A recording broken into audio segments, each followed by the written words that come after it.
Hello guys and welcome to the 99th episode of the Final Fantasy XIV Let's Play. Last episode we finished off the quests for for blacksmith and armor, and we did some crafting, and today we're gonna see what that crafting was for. So let's switch over to Carpenter and talk to Beaton. Well, if it isn't a Kori, you grow more popular with every commission. Take that walnut cane, for example. You remember, don't you? The one you crafted not long ago. It must have left quite the impression on Gerhard, because he has once again requested your services. This time he would have you craft an oak longbow, a quality longbow. But I presume you already knew that. Gerhard's squad is considered one of the finest units in the Yellow Serpent. They are oft-tasked with dangerous missions which carry them deep into hostile territory. Our soldiers should never want for the best material. I trust you will not disappoint, Kori. I will not. Have you the longbow, Kori? You're damn right I do.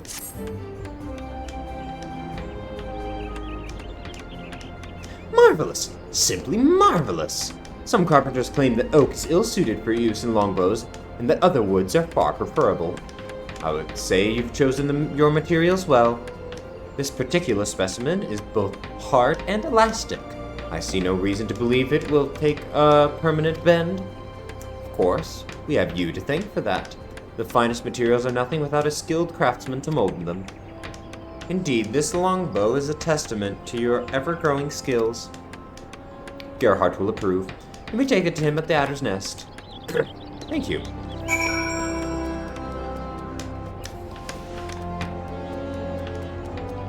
Nope, that's not the exit.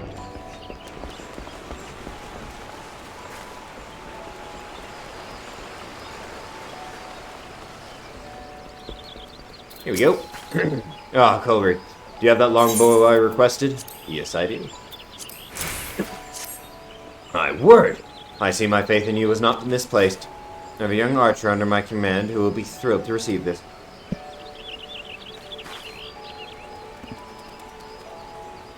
It's of critical importance that my squad keeps its weapons and armor in good shape. Our reconnaissance mission often require that we spend weeks in isolation without any form of support. In fact, we leave for our next mission in the morrow.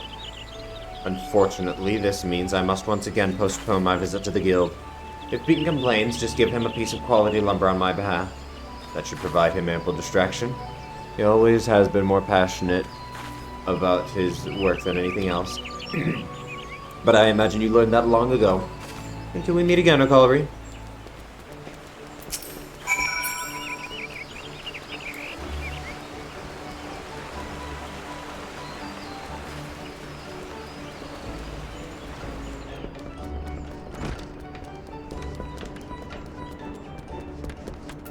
Here we go.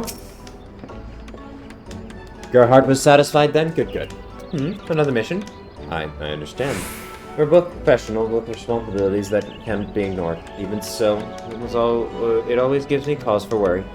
Do not question his ability as a commander or as an archer. But irrational as it may be, forgive me. I'm cursed with an overactive imagination. It is nothing, never mind. I shall speak again when next I have a commission for you.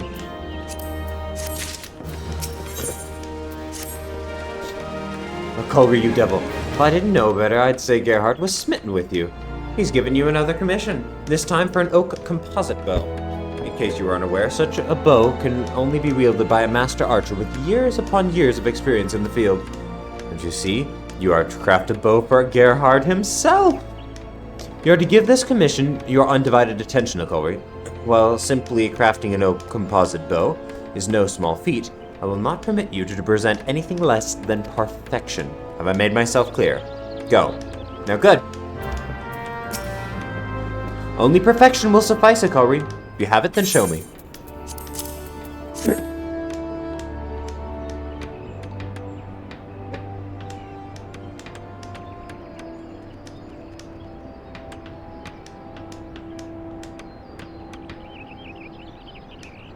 Even experienced carpenters can find constructing a composite bow to be a daunting task given the complexity of the design and the variety of materials required. But the resulting product is well worth the price. This union of wood, bone, and sinew possesses the power of a self-bow more than twice its size. This makes it ideal for archers who must travel with minimal supplies and cannot afford to carry heavier equipment. Give me 1 second, guys.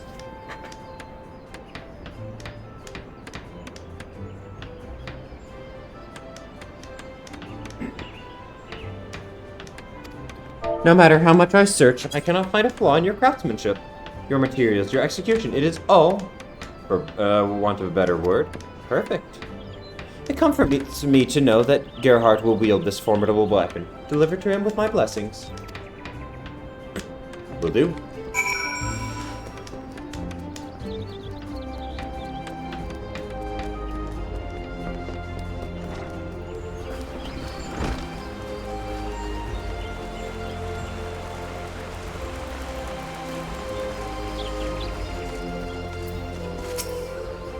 Greetings, Cully.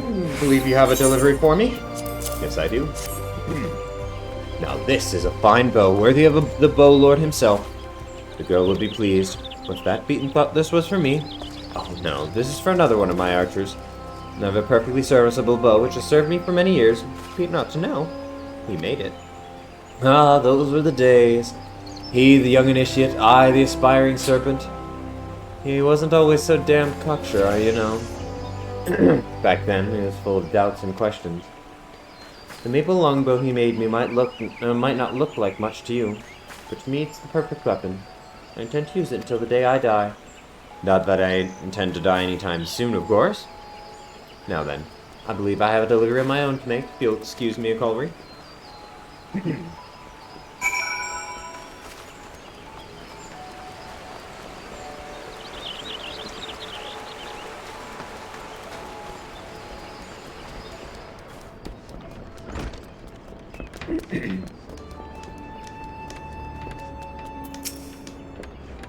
Welcome back, Recovery. Was Gerhard well? What? He still uses that longbow I made as an initiate? I didn't think he kept it. But a twin adder captain deserves a far finer weapon. I'd offer to craft him a new one. Till the day I die. What nonsense. Really, that longbow is no more than a mangled stick at this point. If it were to break during battle, he would have only himself to blame. I cannot stand idly by while he... No. I will give this no more thought. He's an experienced soldier. He would never be so reckless. Oh, I did not realize you're still here, Cullery. You may go. I have nothing else for you today. I'm not so sure that's true. Not now, Cullery. I have too much on my mind. I did not intend for things to become so heated. Yet Gerhard refused to listen to reason, and I... Never mind. Leave me to my work. If you still desire company, perhaps young Nikolaj will serve.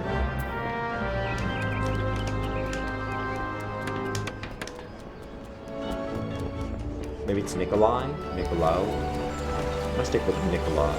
For reference to Nikolaj. A little reference to a show I like. Good show. Hope you guys get the reference. If not, you'll have to watch some shows you think I'd watch until you figure it out. I remember you, Cullery, right? Let me guess. Beaton told you to go away again? Something like that ever since Gerhard left. He had some commissions for the guild, but Beaton wouldn't accept it because of an old bow or something. They were shouting, Beaton threw him out, both acting like younglings. I don't know if it'll help. Maybe you should talk with Gerhard about what happened. I think he went back to the Adder's Nest. Leave old Beaton to me. I'll talk some sense to him. Will do.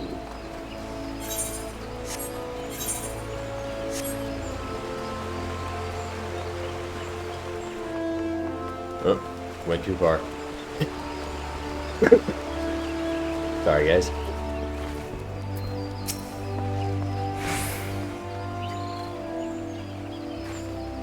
Okay. Cullery, what brings you here?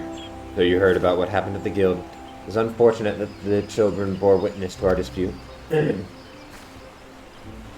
is even more unfortunate that I must ask you to become involved. My request was intended for the timber master himself, but since he has refused me, I have no choice. I need a cobalt halberd, a jade crook, and a yew longbow. Your best quality and as fast as possible.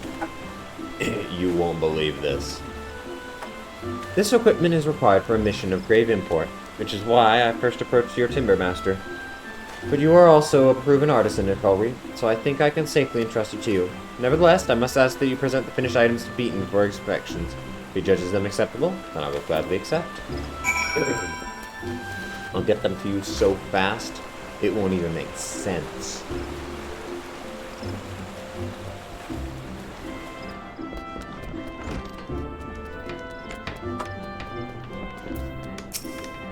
I feel it necessary to apologize for my early behavior, Cullery. It was unbecoming of a timber master. So you agreed to fill Gerhardt's order. Very well. Let me see what you have wrought.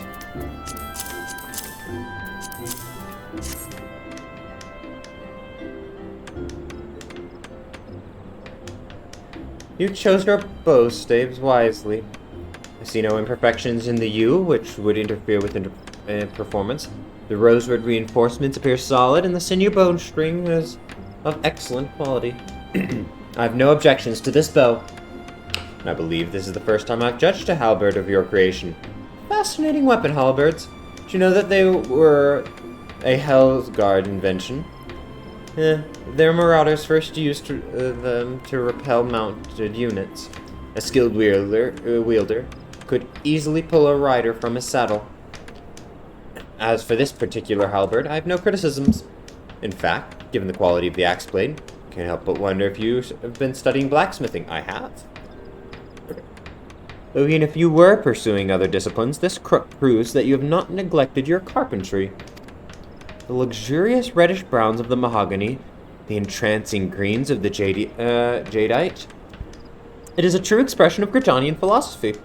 A triumph of craftsmanship made only with the necessary materials. Bravo, Cullery. I was wrong to deny Gerhard, but thanks to you, his squad will not suffer for my stubbornness. I only pray that he reconsiders my offer. Ah yes, you may proceed with the delivery.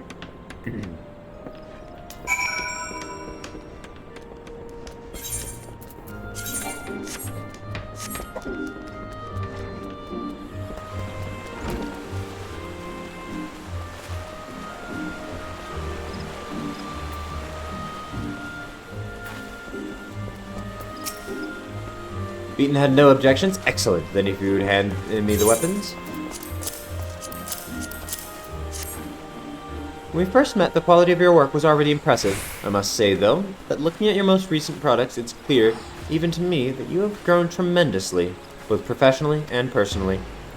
Or maybe it's more obvious when contrasted with Beaton's. No, that is hypocritical of me to say. I'm as much to blame for our squabble as he is. I swear when we fought, it was as though nothing had ever changed. In any case, I thank you for your hard work. This next mission may be our most dangerous yet, and it gives me great comfort to know my squad is equipped with the finest weapons. It may be some time before I see you and Beaton again. Please give him my regards.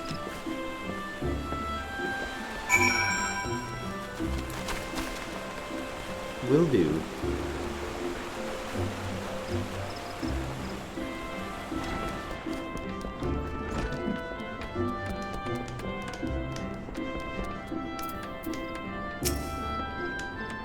Was he pleased to Cullery? Oh, once again he fails to deliver his farewells in person. Yet a soldier must serve, and a carpenter must craft. These are the lives we have chosen. I tried to reason with him. I offered to replace his longbow, but he refused. Is to face reality. That bow will not last another moon, if even that. But my fervent protestations fell on deaf ears. I allowed my temper to overwhelm me, and I said many things I now regret. When he returns to Gridania, we should have much to discuss, and I pray that day comes soon.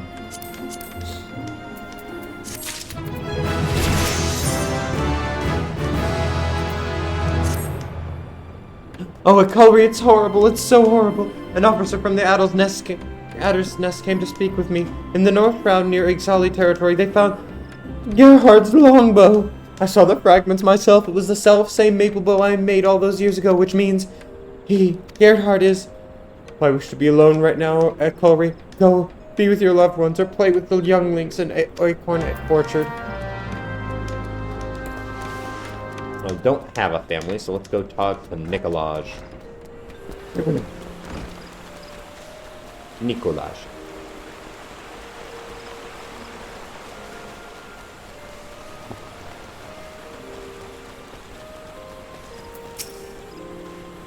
Hey, Culry.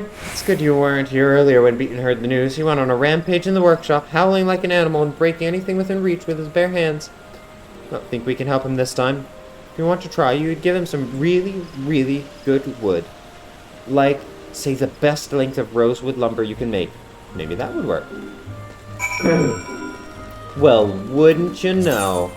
I have a high-quality piece of rosewood lumber right here. Crazy. I love that man's outfit.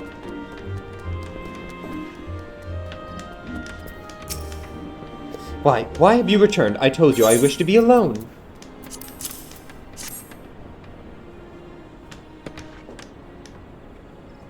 This is an exquisite length of rosewood lumber. Truly the culmination of decades of growth and maturation.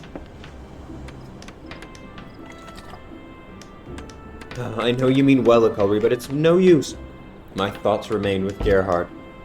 Like a young sapling, he matured into a magnificent tree, only to be cut down before his... Wait, what am I saying? Gerhard was no sapling. He was one of our finest. And the scouts found signs of a skirmish, but no bodies. Do you not see? He must still be alive. He and his squad are out there somewhere, isolated and likely low on supplies. I know for a fact that he only carries one bow, so if that weapon's been broken, Matron Forfend, he could be defenseless. He must needs be sent a new one straight away, but I'm in no condition to craft it. In my earlier foolish tantrum, I injured my hand, and I have not the strength to grip the saw. You must be the one to craft Gerhard's bow, Akulri. I beg of you, make him a peerless crab bow and affix to it a savage aim materia of the 3rd grade. Once finished, seek out Gerhard and his men in the North Shroud. The fragments of his old bow were found not far from Alder Springs. If the matron is merciful, you will find him not far from there. Please, Akulri, you are my one and only hope. Got it on hand, my dude. I will go take it to him now. Let's just quick meld it. Crab bow. Meld. Let's meld our Savage Aim Materia 3 into the crab bow. Here we go.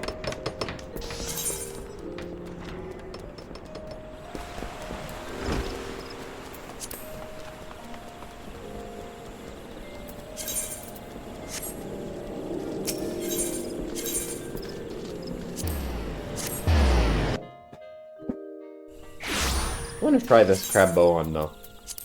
Try on. Well, that does look quite interesting. I like it. Very cool. I like the red tips there. Yeah, that's quite a nice bow. Very tall, too.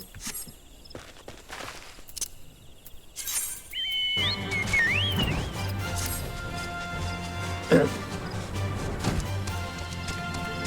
it's nice to see the crab hardshell stuff be put to use. Here we go, Gerhard! What do you think you're doing here? Take cover, you fool! There are Ix all about. Oh, they're my friends. Don't worry.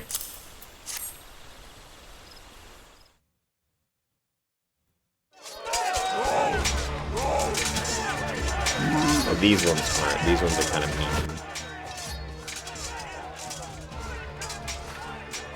Damn it, Corey. This is no place for a carpenter. Yeah, I'm also the guy who beat Ultima, so... A bow? Did Pete send you all this way just to deliver a bow? Yep. It's the best goddamn bow ever. God bless that stubborn fool. I should have listened when he said my maple longbow was at its limits. My thanks, Akulri. If it weren't for you, I don't know what I would have done. Start firing, my dude. Keep your head down. I've a chieftain to slay. Rah!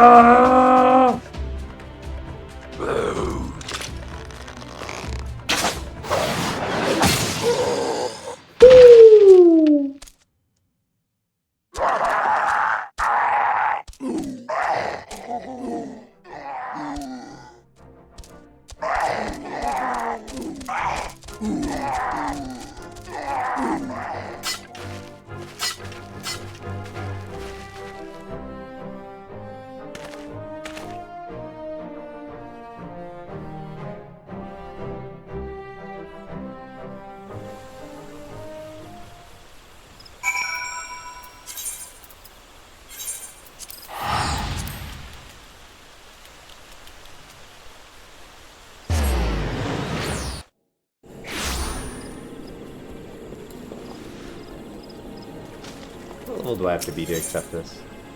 60 for Gunbreaker. Ooh. Sounds cool.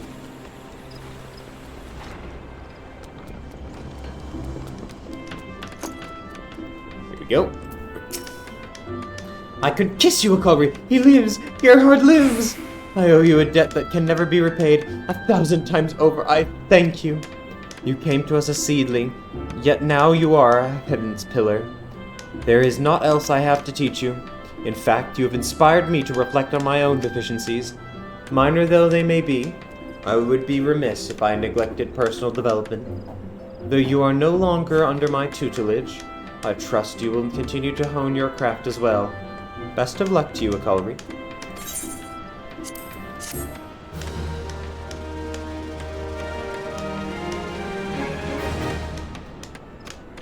And there we go. And now we have a new chapter in New Game Plus. Oh yes, and the saw. Wait, let's see what it looks like. Damn, that's a big ass saw. Ooh, that is some serious stuff right there. Holy crap, that takes up my entire back. Okay then. Okay. Let's head over to the Leatherworkers Guild now.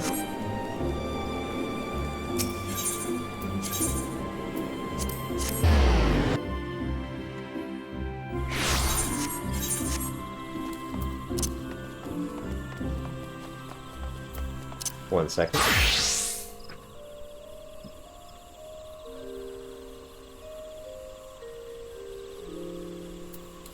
Okay, back.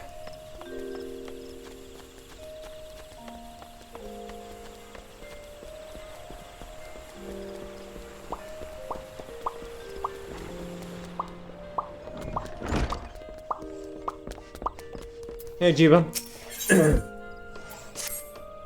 Buckets and slouches, the lot of them. Akari, don't tell me you haven't noticed as well. Even seams, slipshod stamping, the work produced by the guild's rank and file in recent days simply just isn't up to snuff. Whether it be the impending exhibition or the whole Angrabotha business that is distracting our craftsmen, I do not know. What I do know is that if they don't get their act together, and soon, we're at risk of losing business to those charlatans. I will not stand idly by as a lack of discipline undoes the reputation that our guild has worked so long to achieve. Someone needs to remind those slouches why they became leatherworkers in the first place, and I've decided that person will be you. Yes, you, Akalri. Surprised, are you? Huh. I may question your skills, but not your dedication to our craft. Bring me the finest pair of boar skin ring bands you can craft, and show me that my trust hasn't been misplaced. It would be only the slightest of exaggerations to say that the future of this guild, not to mention your future, hangs in the balance. Now get to it, and show your good-for-nothing guildmates how it's done. Well, Akari, have you crafted for me the finest boar skin ring bands this guild has ever seen? No pressure, of course. Yes. Yes, I have. Is that a smudge? One could hardly call this perfect. Fortunately, it is not perfection I sought of you, but pure single-minded devotion to the craft. And from the moment I took this ring band in hand, I knew you had not let me down. Clearly, you possess a keen understanding of the ideal ring band. The boar skin, light, sturdy, and resistant to friction, is reinforced Buy steel links to afford protection without weighing down the wearer. Clumsily crafted ring bands have been known to distract those who would wield magic. Yours, however, are so well balanced that one might forget that she is wearing anything at all. This is a true accomplishment of leatherworking, and will serve as a clarion wake-up call to any loafer content with churning out substandard work. I'll be honest with you, Akulri. When you first came stumbling through our rut doors, I reckoned I'd have an easier time making you into a saddle than a respectable leatherworker. How pleased I am to have been proven wrong. You have risen to the challenge and become a model to the entire guild. Which reminds me, I've spoken to you of the Gridani exhibition, yes? The day of opening draws near, and I must devote myself fully to producing our new line of leather fashions. As this will afford me little time to devote to everyday affairs, I require someone to handle the more demanding commissions until the exhibition has come and gone. I've decided that you are the man for the job. That's right. Your next task will be to serve as my personal assistant. Don't even think about neglecting your training, is that clear?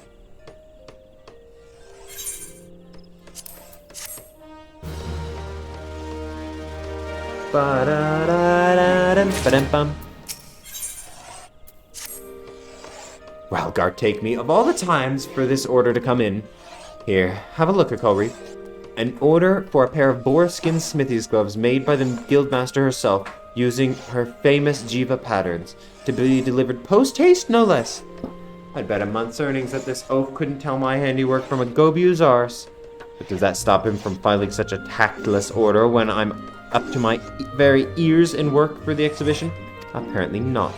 Post-haste. I'd deliver a slap upside the head post-haste if it wouldn't have negative repercussions for the guild business. Fortunately, my new assistant has arrived. Why, you, of course. I did mention that I'd be delegating work to you while I focused on the exhibition, did I not? What about the customer's conditions, you say? Bah. He'll get a pair of gloves made by the famous Akulri himself, and he'll like them just fine.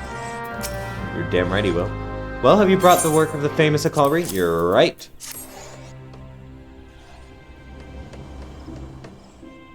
A smithy's gloves must be sturdy enough to protect the hands from the fires of the forge. At the same time, they must be pliant enough so as not to hinder the precise movements needed to work fine steel.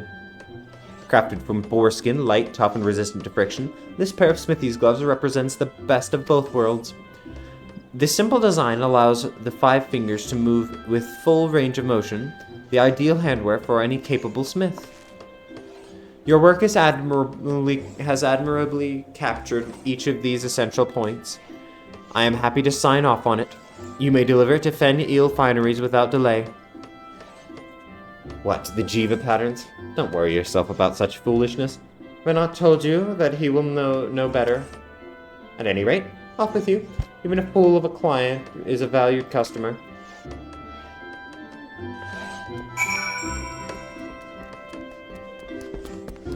Do-do-do-do.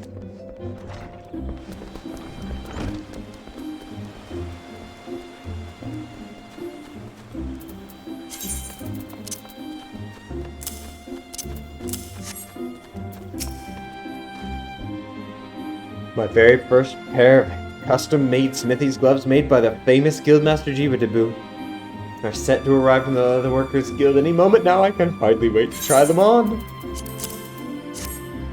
Delivery for me, you say? Oh, do hand it over, and quickly if you would. Now what have we? Hogless, Hornets, and Butterguts, my uncle, if this isn't the finest, most comfortable pair of gloves I've ever laid hands on. And to think there are the... What's that you say? No. Let her take the credit. I'm but a simple blacksmith, but I can read your face, admit it now. You would demand a higher price for such impeccable craftsmanship, that's it, yes? Fine. What's that you say? These gloves are not the work of Jiva? Why, I couldn't give 2 shites about that. Friend, I don't know a damn thing about you leather workers, and your patterns. A fellow smith assured me that Jiva's gloves were of peerless quality, and that was enough for me. I placed the order that same day, sight unseen. And I'm glad I did, for you have brought me the most comfortable pair of smithy's gloves I've ever had the pleasure to own. You and the guildmaster have my utmost gratitude. Okay, cool. Sad it wouldn't let me not tell him the truth. I mean, that's a little bit...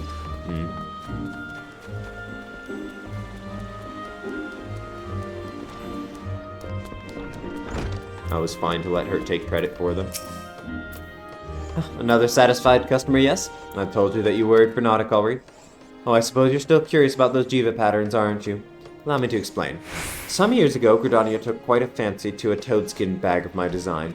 So popular were the bags that they quickly sold out, driving prices up to a premium. What do you suppose happened next? Greedy artisans sought to cash in on my success. Toads were hunted nigh to extinction, and a host of imitation bags flooded the market. I was devastated as a proud leather worker and lover of nature both. But what could I do? For weeks and months I struggled, yet felt powerless against the forces of greed. That's when it struck me. Even if I could not stop the others from copying my creations, I could at least ensure that their work was not needlessly destructive. I swore a vow that the next line of Jiva skin toad bags would be made with an eye towards economy, and that the patterns used to craft these wares would enable inexperienced leather workers to reproduce my designs with minimal waste. You see now, Akulri, artisans worthy of the Fen-Il name do not need to rely on Jiva patterns. They already respect the natural world to which we owe our livelihood. This is something that cannot be taught. It has clearly awakened something within you, or it has clearly awakened within you, which is why I did not hesitate to entrust you with this task, and why you can expect many more to come. So many of these to sell. Holy crap, that's going to be a lot of money. Well, if it isn't Akulri. Now, you have the look of a leather worker who could do the work of 3 men. And thank the 12 for that, because 3 of your good-for-nothing colleagues just walked right out the door, leaving 3 commissions of the highest priority unfilled. A pair of raptor skin fingerless gloves, a raptor skin targe, and a raptor skin choker. I need them, and I need them on the double. The promised dates of delivery, you ask? Yesterday, last week, and 4 fortnights ago, in that order. To make amends for the delays, I personally assured each client that their items will be of peerless quality. I trust you will not keep them waiting any longer than necessary. Nope, here you go. Time is of the essence, Akulri. If you have the raptor skin targe, choker, and gloves, show them to me. Right here, and right here.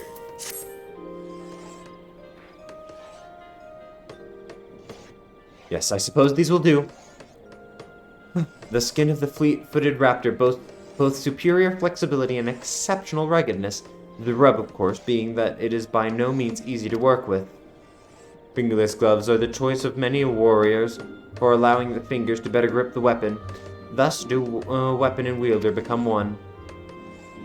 A well-crafted choker affords superior protection without impairing breathing or causing undue discomfort. And the targe? At first glance, a means of defense. In times of need, it can be employed to intimidate or even injure one's foe. I presume you are well aware of all this. The quality of your work speaks to a sound understanding of material and implementation alike. I see no reason that these items be kept from their purchasers any longer.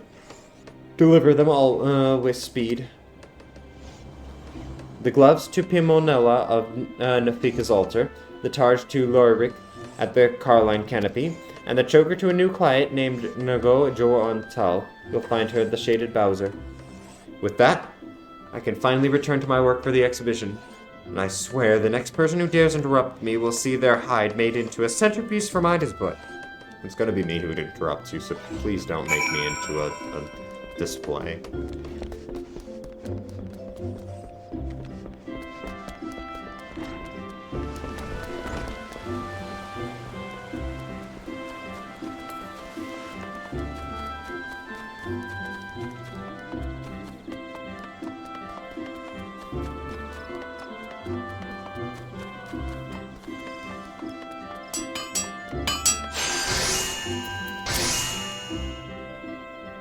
Hold it right there, you loafing leather worker. You'll not take another step until you explain why your guild has yet to deliver the choker I commissioned moons ago. And it had best not be another overworn excuse, lest I take my business straight to Angrabotha and tell all my friends to do the same. Right here, Karen. Why this choker? I've never seen such. Choker is a choker. My battle-scarred papa could fashion the likes of this, with his remaining arm tied firmly behind his back. You brazenly neglect your clients in favor of designing frivolous fashion for some ridiculous exhibition, then expect pay for shoddy work delivered behind schedule. The arrogance of you self-styled artisans knows no bounds. I hear that even your guild's own have had enough of Guildmaster Jiva and her nonsense. Mark my words, the Leatherworkers Guild is finished. Customers these days want speed and value for their guild, and your lot offers neither.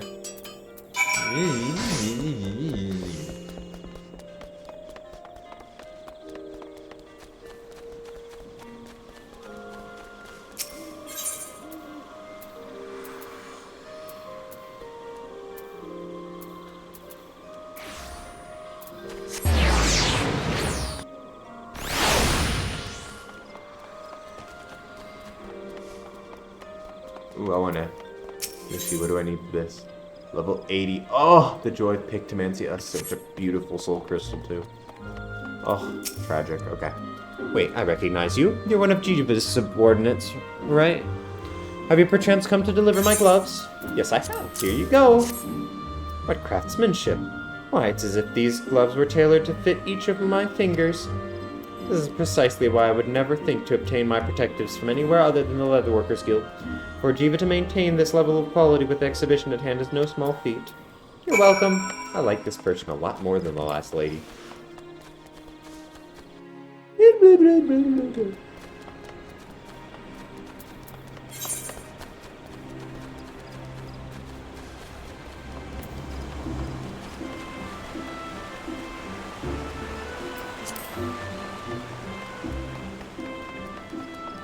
Oh my god, it's Winnie the Pooh. With a glowing sword. As he should be.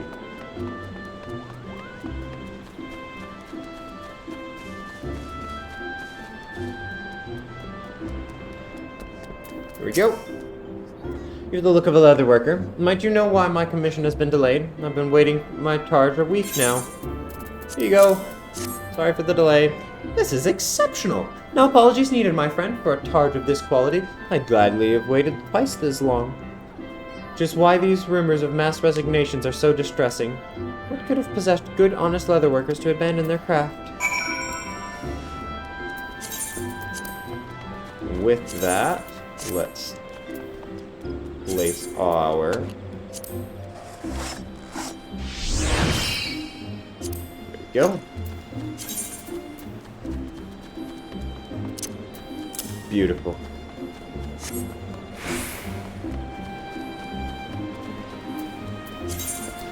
Absolutely beautiful. This is Rumgil. And she is naked. Have fun.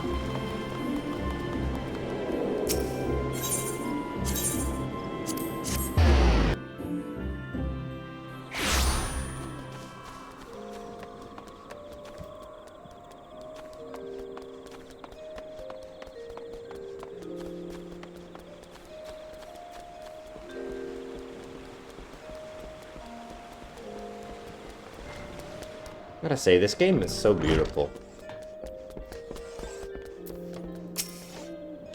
Hugo said, what? Speed and value? That mutton-headed Mikote wouldn't know a well-crafted choker if I used one to wring her scrawny neck.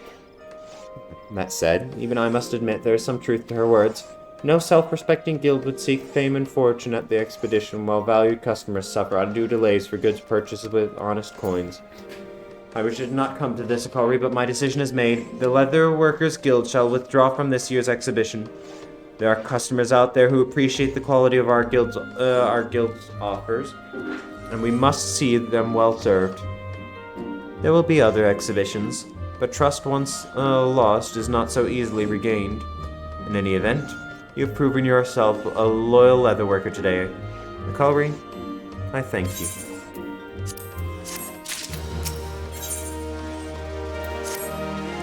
Oh, for the love of Ikari! You picked a fine time to show up, and for once, I'm not being sarcastic.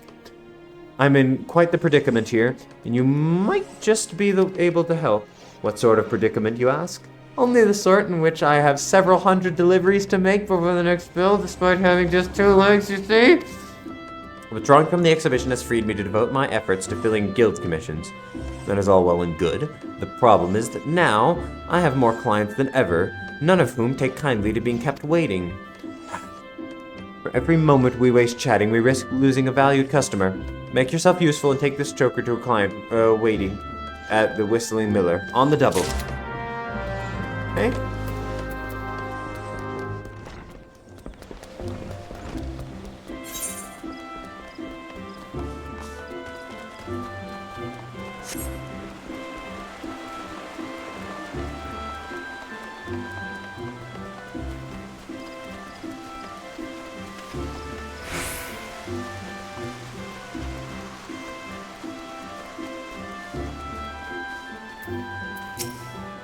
From the guild, yes? Have you come to deliver my choker?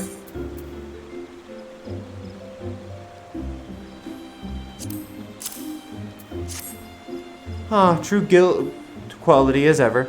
Yes, all the time and effort put into this piece is painfully evident in the overwrought nature of its design. We've only just met, but you strike me as a smart young man, hence my offer. Let's say you bid farewell to your fruitless life as Jiva's lapdog and come work for me. And who am I, you ask? Why, none other than the founder and proprietor of Angerbrotha Apparel and Accoutrements, Gordania's premier producer of leather goods. As a clever man like you has doubtless surmised, many more of your ambitious colleagues have already abandoned the Leatherworkers Guild to bring their prodigious talents to Angerbrotha. And why wouldn't they? Who wants to waste precious hours learning how to stitch the perfect seam when a serviceable one will suffice? Not I, that's for certain. Angerbrotha products are just as durable as Jiva's overrated rubbish, crafted in half the time for a fraction of the cost. Should you have any doubts, I invite you to come to by the exhibition and judge for yourself. Such a shame that the Leatherworkers Guild will be absent from the competition. I was looking forward to defeating dear Jiva this year. Ah, well. For all her faults, clearly the woman has had sense enough to see that she was fighting a lost cause. Ta-ta, friend, and remember my offer. Can we just, Can we just go over and you know, I don't think anyone would miss him. Genuinely.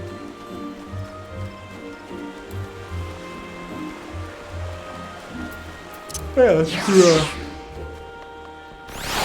what do we get? Oh, gold. Cool.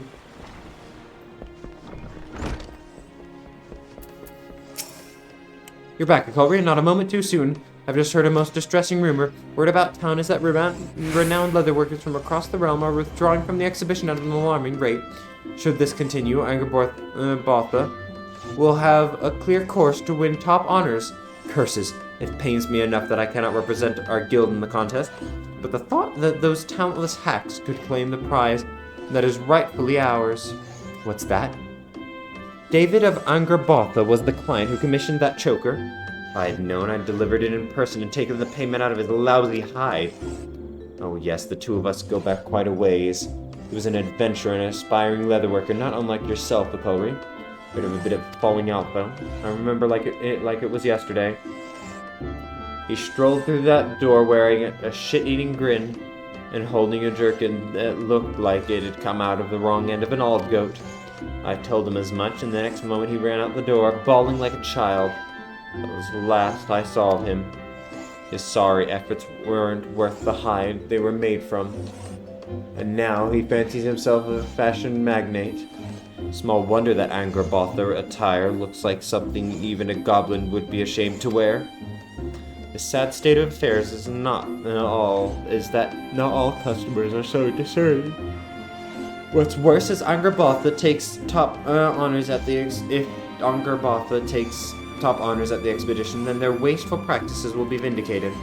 Slipshod craftsmanship and butchery will become the norm. I will not allow this to happen.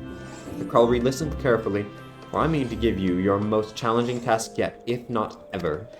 You are to represent the Leatherworkers at the exhibition, and put that charlatan in his place. a raptor skin jerkin of peerless quality, melded with a gatherer's grasp materia of the 3rd grade. This will be your submission. No simple task, but as one who takes his lump and pays his dues, I believe that you have it in you. The exhibition is to be held at Minketo's amphitheater. Estain has been charged with accepting submissions. Once your work is complete, deliver it to her with all speed.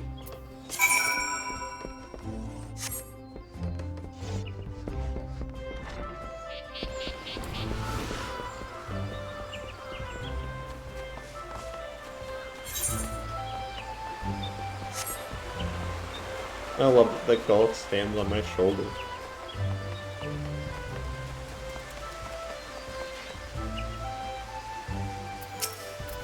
What's that you say? You wish to submit one of your works to the exhibition, then pray hand it over without delay. The judging is about to commence.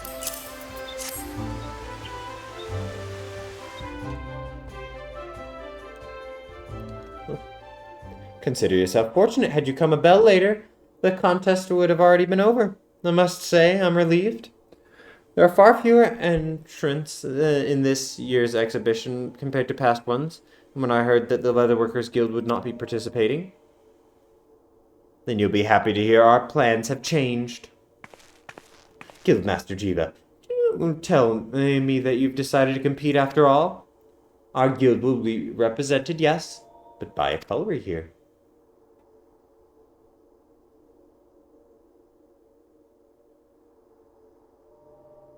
What an unexpected turn of events. But I must hurry. The exhibition is about to begin.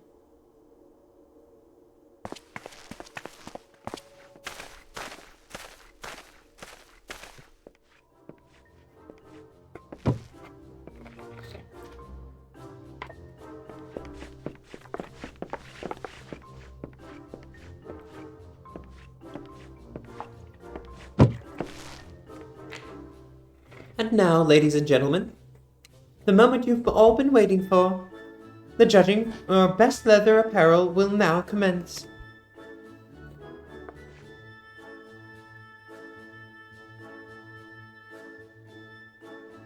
It would seem that an unprecedented number of last-minute withdrawals have left us with precious few candidates worthy of top honors.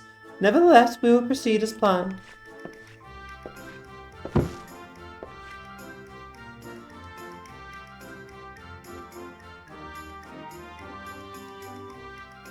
Our next finalist is this lovely raptor skin jerkin, painstakingly crafted by an artisan of Angerbaltha apparel and accoutrements.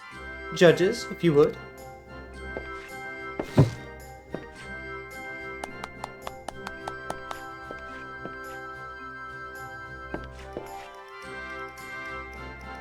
The cut is rugged yet serviceable. It would seem that numerous skins were layered to afford maximum protection. Function over form. The Lancer cannot help but applaud such craftsmanship. The tanning work is clumsy, but the sturdiness of the piece cannot be denied. In times of war, speed and practicality are virtues. I would say that this is worthy of consideration. As wasteful as ever, I see. How many raptors did you butcher to create that misshapen mess? Ah, Jiva. Fancy meeting you here. Stand back and watch that misshapen mess be named best in show. Our next and final piece is a last-minute entry from the Leatherworkers Guild.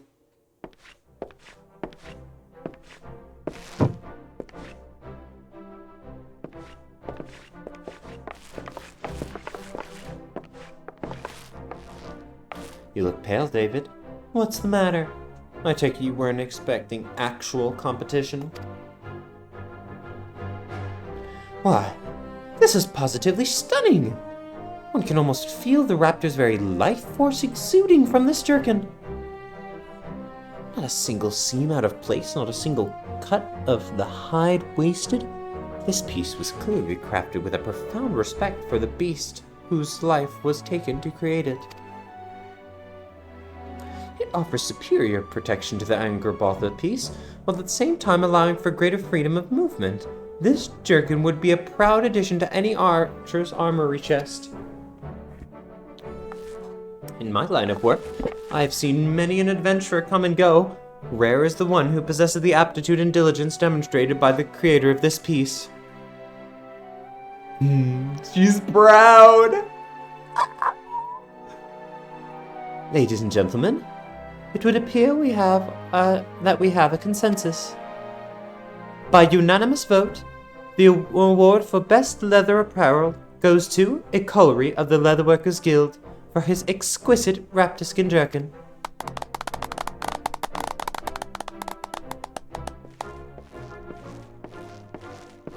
Throw David in the garbage. David of Angerbotha Apparel, I presume. We're investigating numerous accusations of harassment, extortion, counterfeiting, and poaching. If you would be so kind as to come with us, so as we might discuss the allegations in private.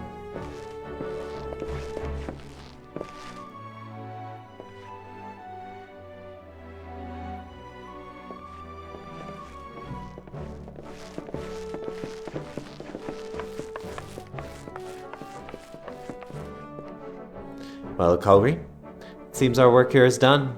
Let us return to the guild.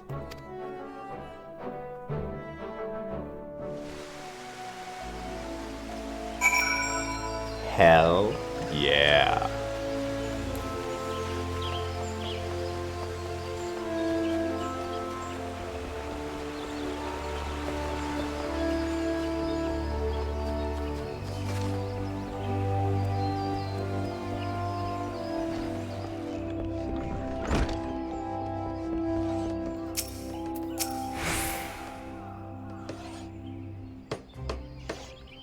I must confess, Akalri, until I saw your jerkin with my own eyes, I was not entirely convinced you had it in you.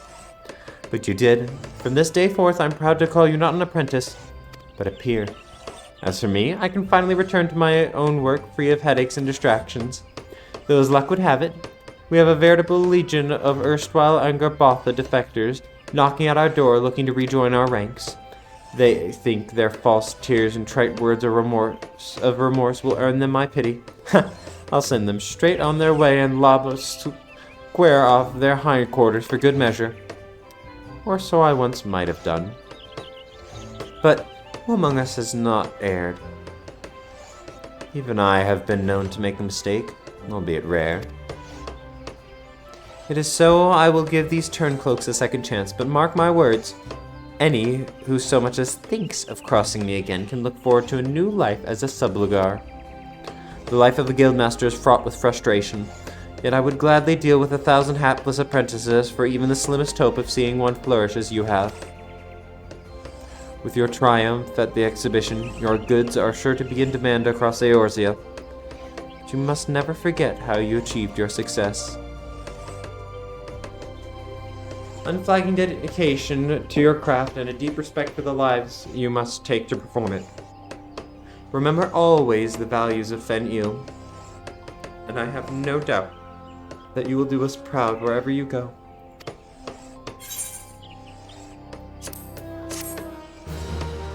Oh yeah.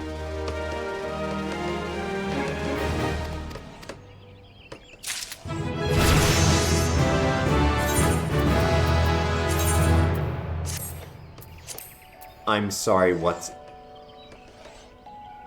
Well, any Spanish speakers watching should find that a quite enjoyable name. I know I approve.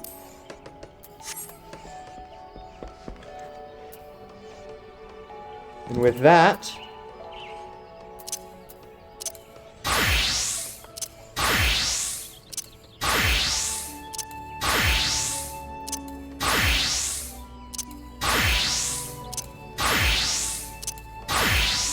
every single one of our crafters has now reached level 50 and completed all A Realm Reborn quests. Nice.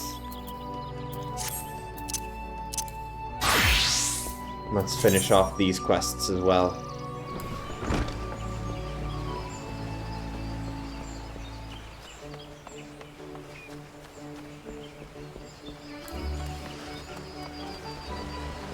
Oh yes, and let's summon a carbuncle.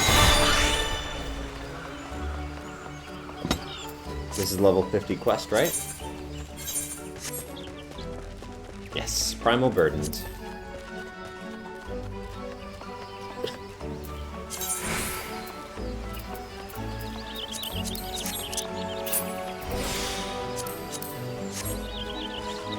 Hello, Mitra. Akory, there has been a terrible incident.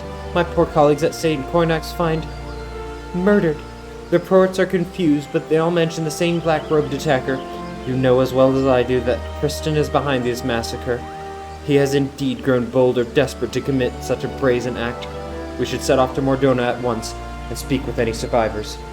It may be that we can glean some idea of what that cold-hearted monster was after, or where he might strike next. We must stop him, Akory. Agreed.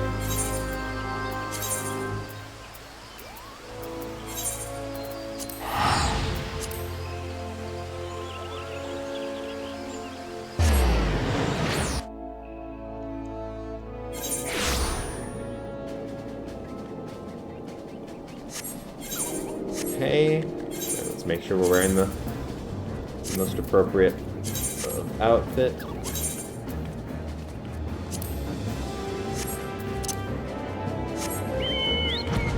Damn. Oh, we have some quests to check out over here.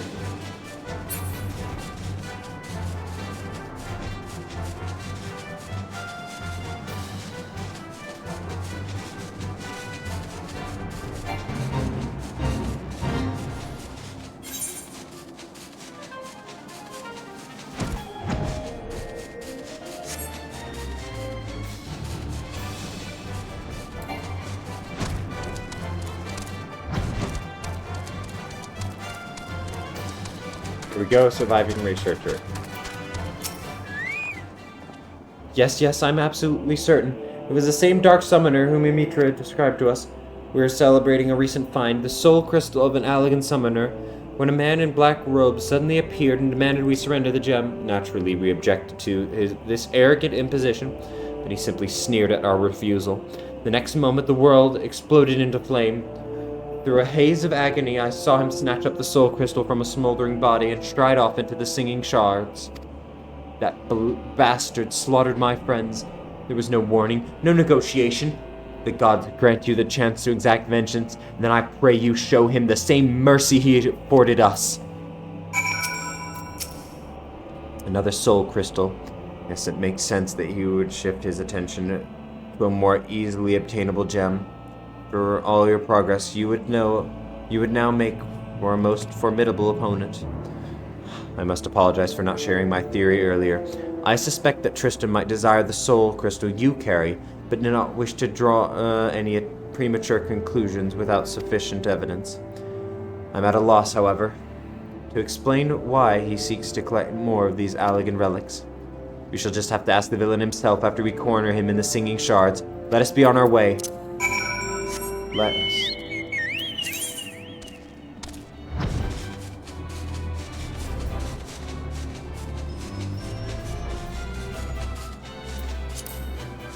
Well, this is cool looking.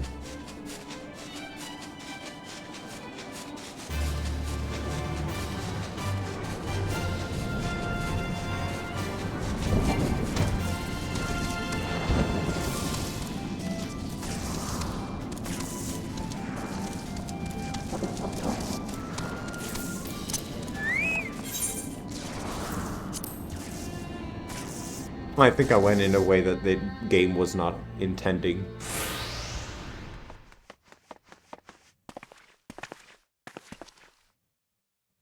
Holy shit. I brought the soul crystals as promised.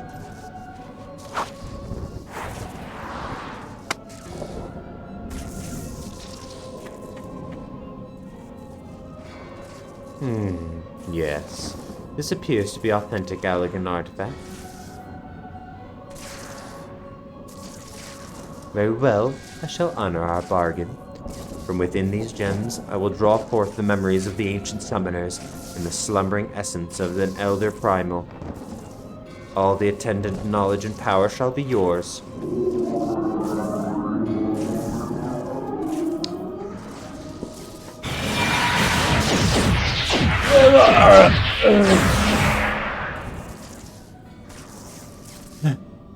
God, the pain.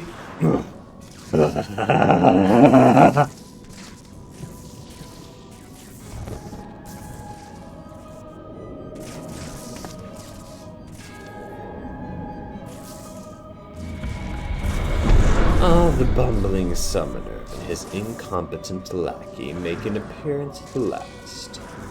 You think to capture me? Fools. I've orchestrated your every move. You have grown much in the art, it is true. But through the wisdom of the Paragons, I now command the power of an Elder Primal. You made a deal with the Paragons, and you call us fools? The Ossians will never relinquish their hold on you. A small price to pay.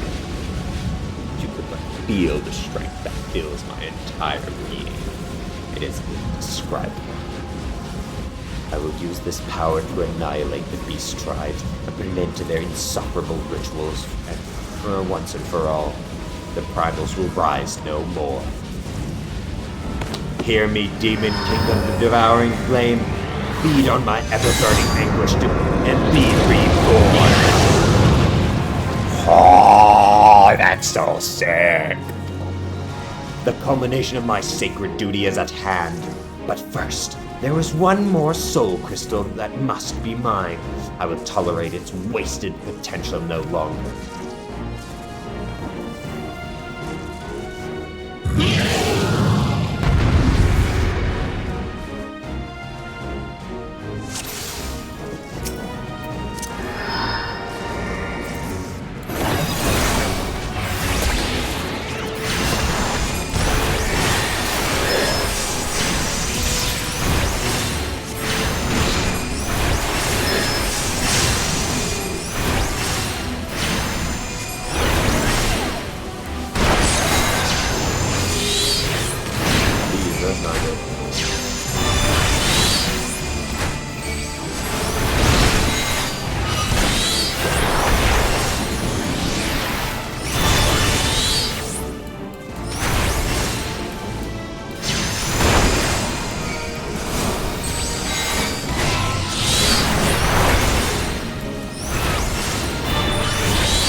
Nice.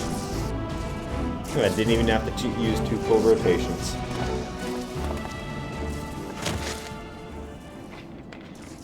By all the memories of Summoner's past, I should have been unstoppable. I will sear the disease of beastmen from the face of the land, deprive of worshippers, the primals that tempered my weak-willed siblings will wither into oblivion.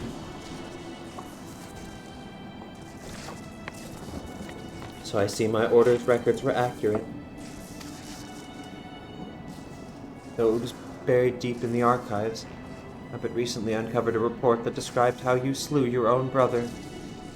He was corrupted during your ill-fated encounter with Ifrit, was he not? I imagine your superiors in the Immortal Flames thought it a mercy to conceal that inglorious detail. Once the soft-headed fool had been tempered, there was no saving him. Thus I took it upon myself to expunge this stain of embarrassment. But my work is left undone. The primal... No, all primals must suffer for that insult. After I killed my brother, I found myself liberated, my vision clear. No deed was too vile if it promised to add to the power I have required. How can you not see? I am the sword of vengeance, and I shall wrest that soul crystal from your blasted corpse.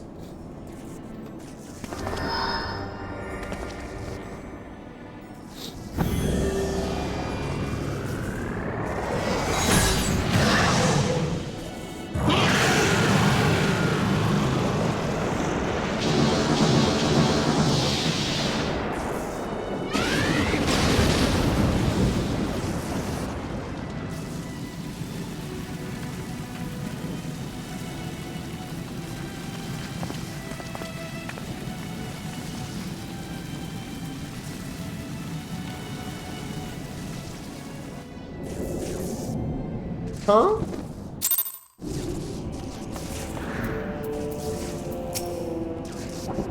I wonder which struck the first blow to his sanity. The despair at his brother's tempering, or the guilt from slaying his own kin. It is ironic to think that, discounting the means, our purposes were fundamentally one and the same. The summoner employs the savagery of the primals to conquer the primals themselves. Had Tristan approached us as an ally, we might have found ourselves aiding his cause. Alas, he chose to walk a path of bloodshed. Each vicious act must have pushed the man deeper into madness until eventually the lust for power and vengeance was all that drove him. The might of the primals carries with it a burden of responsibility and a measure of danger. I hope never to see you corrupted by the potent energies you wield, Iculri. It is time we return to Apollo Falls. The Dark Summoner is no more.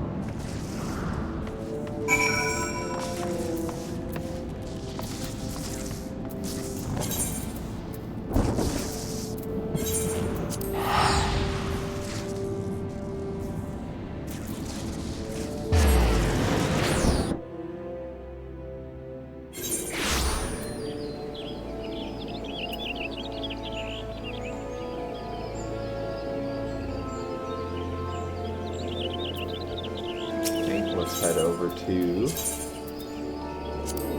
Cozy Amphitheater.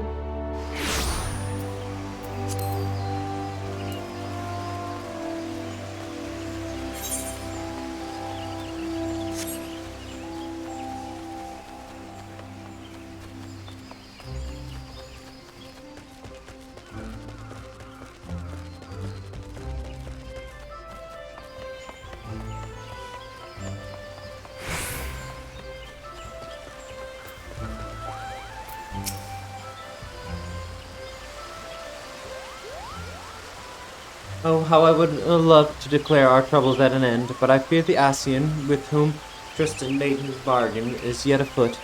These so-called paragons prey upon men and women who are at their weakest, speaking honeyed words to lead them down the road to destruction.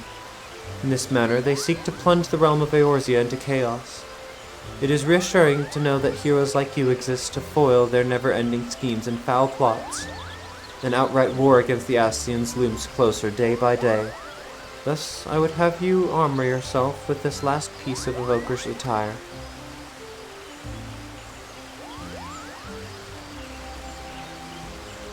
It was discovered at the same dig site whence Tristan seized the soul crystal, and Saint Cornax find researchers, grateful of your actions in bringing the murderous summoner to justice, insisted that you complete your set. One can never be over-prepared when heading into battle against a paragon. Wear it proudly, Iculri. Speaking of preparations, Were you aware of the deeper layer of power hidden within your avatars? Technique exists that allows you to tap into the full potential of your Ejai. You must have seen Tristan employing this power. During the final battle with the Dark Summoner, you would have heard a whisper emanating from the Soul Crystal. Still your mind now, Iculri, and you will hear the voices of the ancient summoners instructing you in their greatest achievements. The true power of the Ejai will be yours.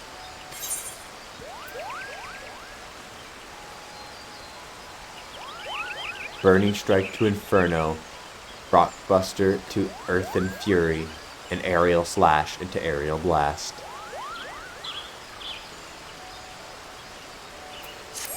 Awesome.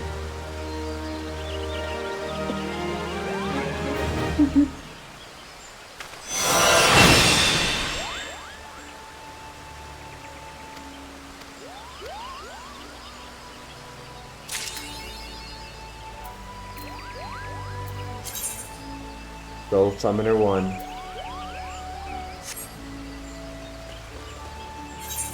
Now, let's check out the new attire.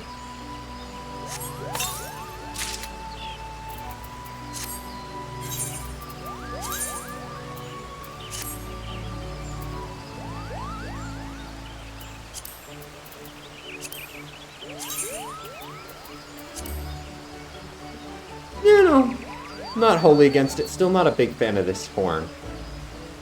But it's not terrible. What I want to see is the new attacks. Are there any dummies around here that I can attack?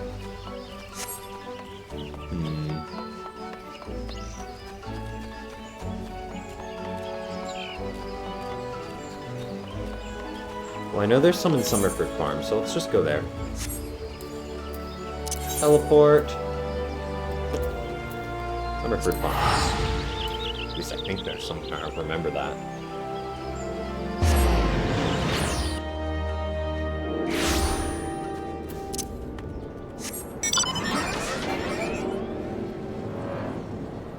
Here we go, striking dummy.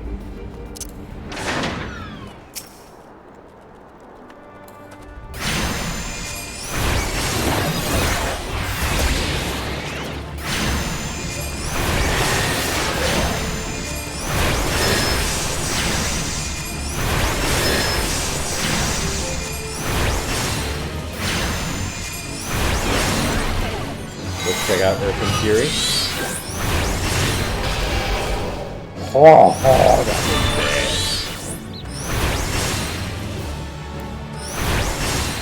Okay, let's check out Inferno. Nice! I love it. Okay. And finally, Aerial Blast. Woo! Yeah, that's sweet.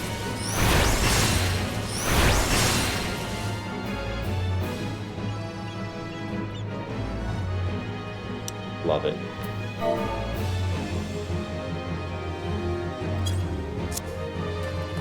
Okay.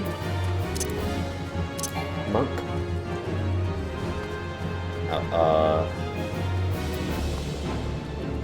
Can we just...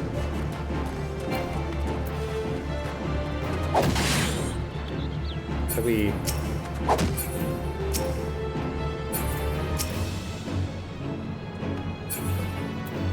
I heard you can, like, right-click it to reset its aggro. How do you do that, though?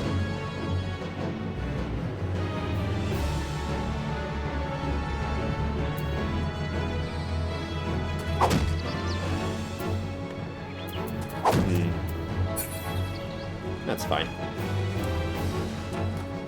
I'll just run away.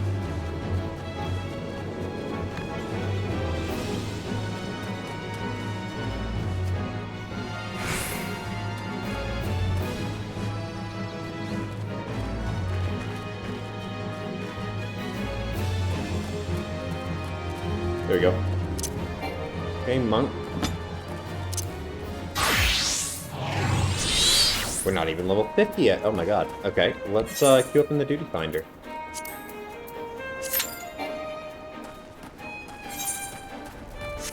Let's just go repair it then.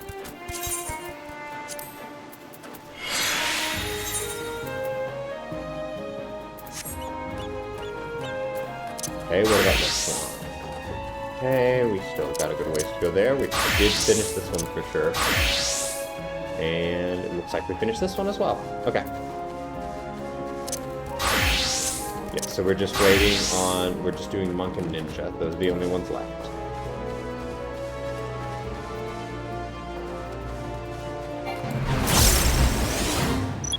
Let's see how much XP this gives.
Oh my god, I have a lot of them following me.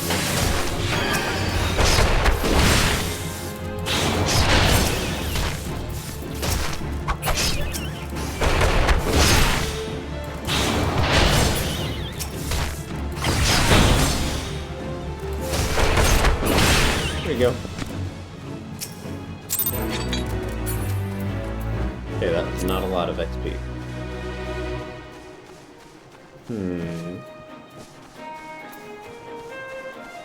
Target's flank. Target's rear. Okay, so this one's flank and this one's rear.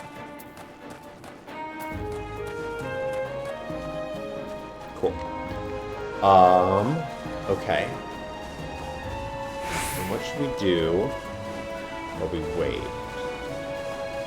Well, you know, we can go to Mordona. Check out those blue quests. Nope, not what I meant. Wait.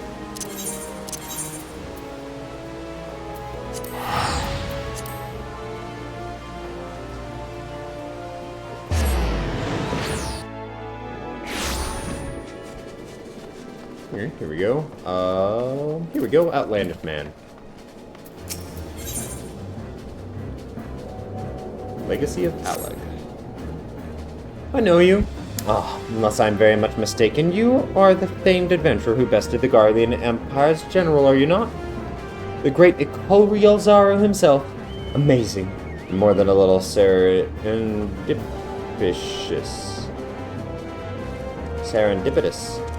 More than a little serendipitous. One might even call it fate. I, recently received word of a truly unique opportunity, you see. An opportunity the like of which none but one of your proven worth could take advantage. The reward? Not less than the accumulated knowledge of a fallen civilization. The risk? A single misstep could cost you your life. But what is a little danger to a storied hero such as you? A man with absolute confidence in his own abilities stands to profit handsomely from this venture. No. I crave no recompense for my part in bringing this opportunity to your attention. The historic discoveries you shall make will be reward enough, I assure you. My words have fanned the flames of your curiosity, but I bid you seek a man by the name of Rambros at St. Coinac's Fine. It is he who stands at the doorway to untold marvels, awaiting the arrival of a champion bold enough to march across the threshold. Cool, let's go do that.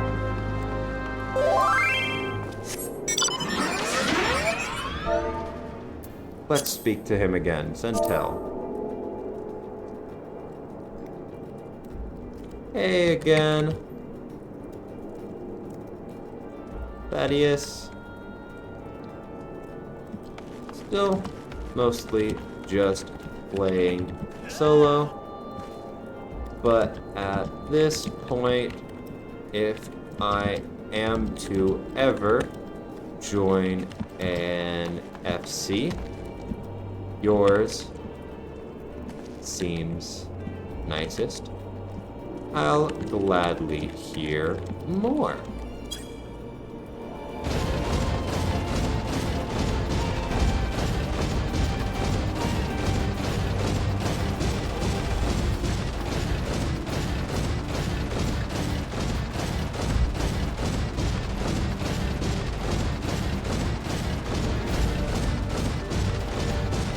Let's see what he says.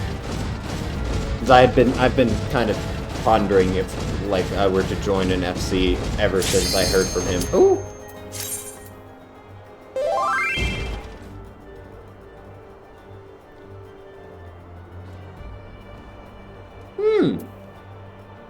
Sounds interesting.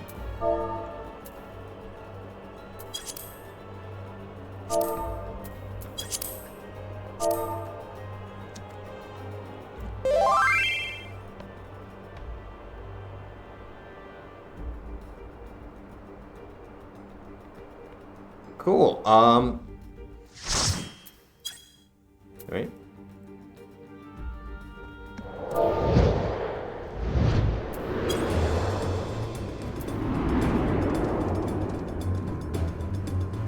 Oh, I haven't done the Sunken Temple of Karn in a while.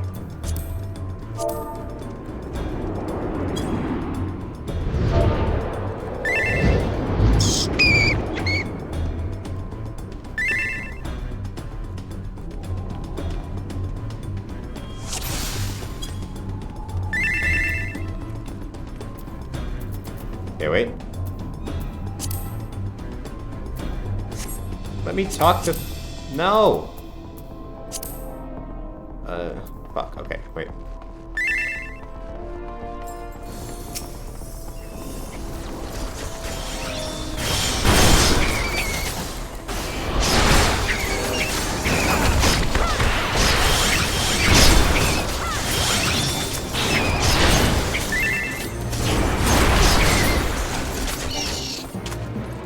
Woo, woo, woo.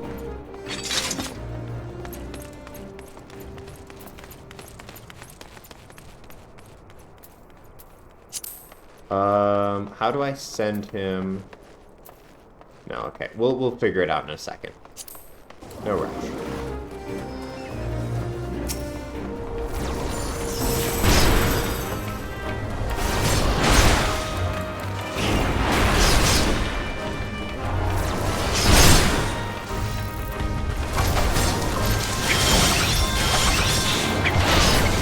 I hope our healer is no good at it. Maybe not.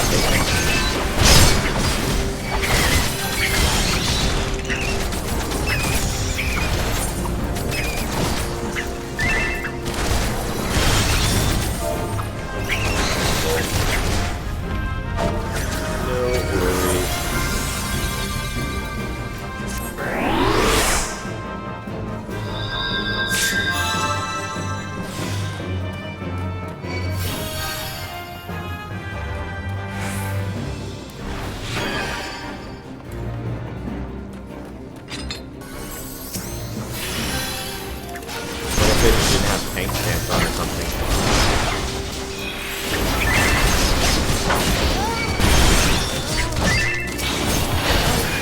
Oh god, they did it again.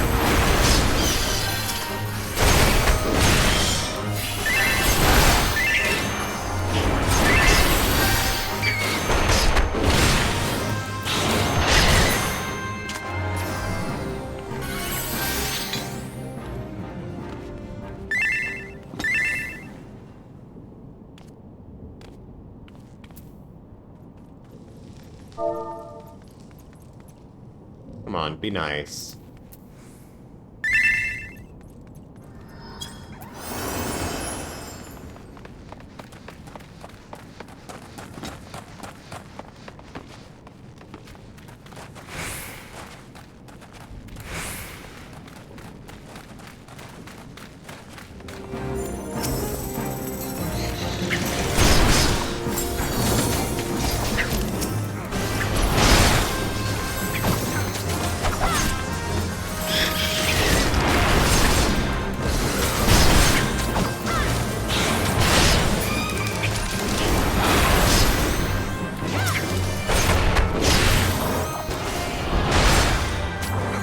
Just leave me, the one with no ranged.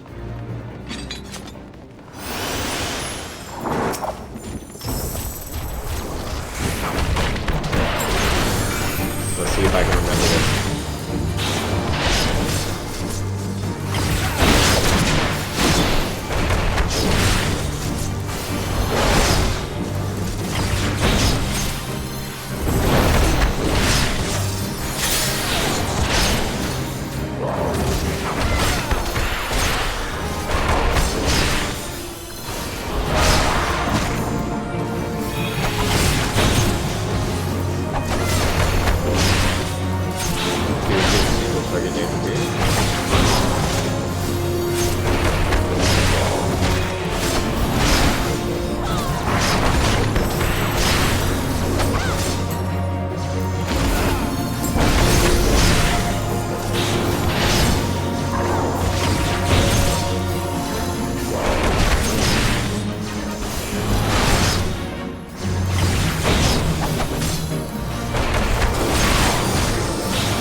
keep running, just keep running, just keep running, running, running. But here we do, we run.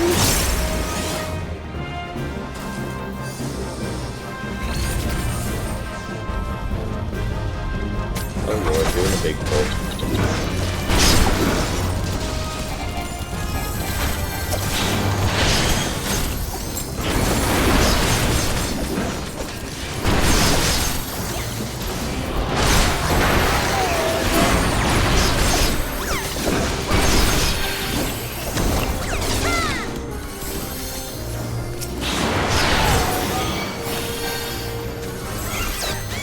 Okay.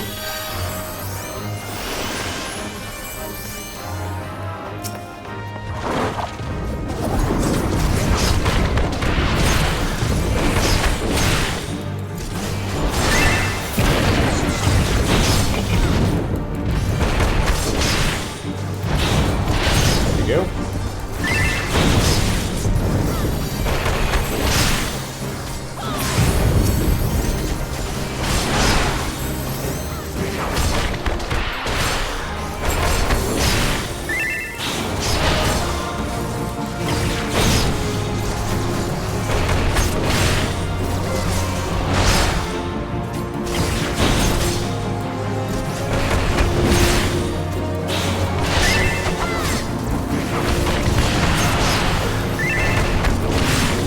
Love the hunting love.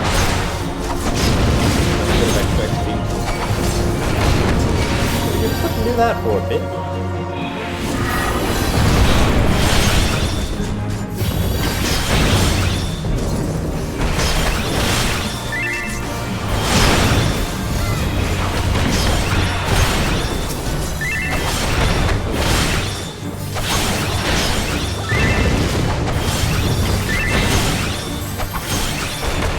I'm honestly impressed with their ability to fight and fight at the same time. I cannot do that. Like, genuinely, not everything. It's just not my capabilities.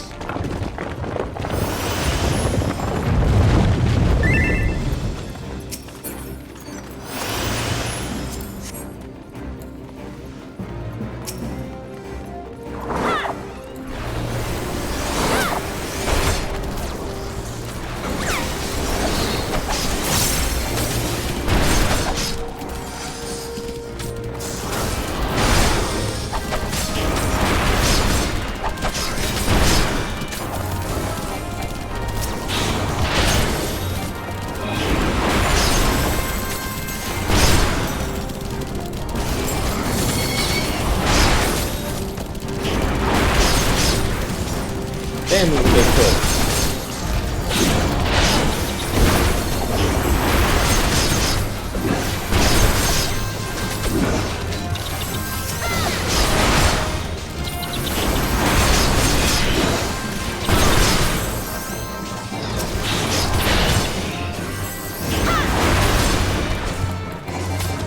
There we go, jump across.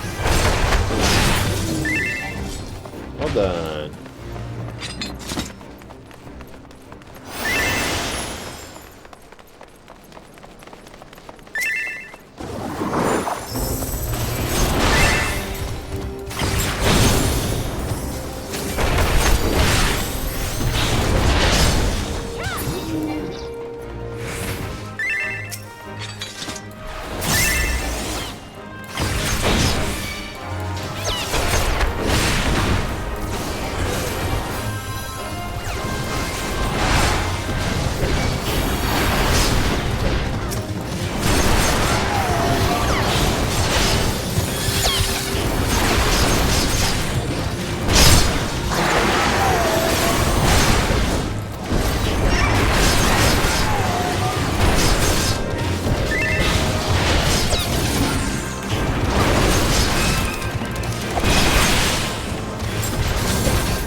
go.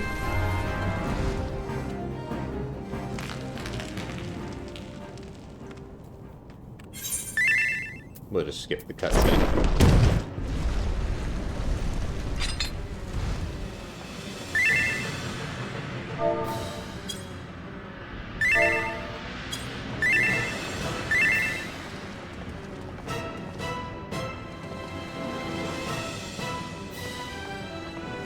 Oh wait. Oh, I was gonna dance on their corpse.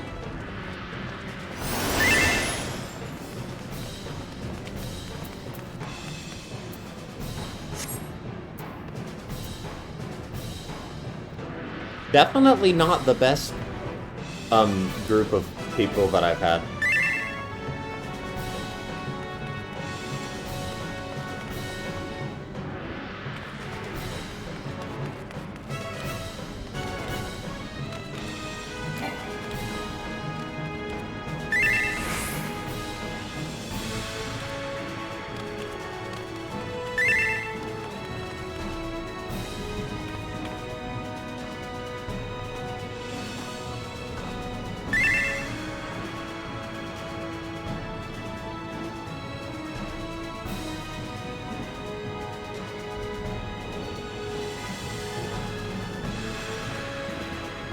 These guys sure are taking long.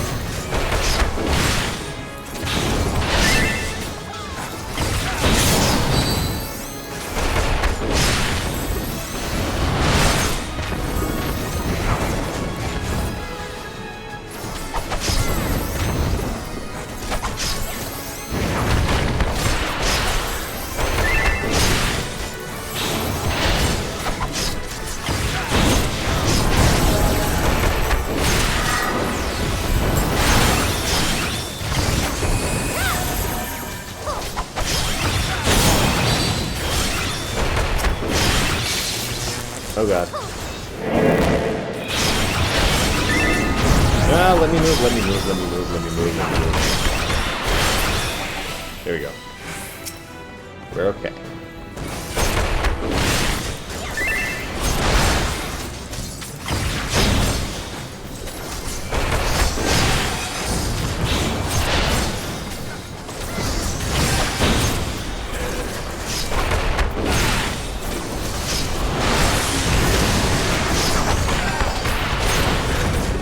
Yeah.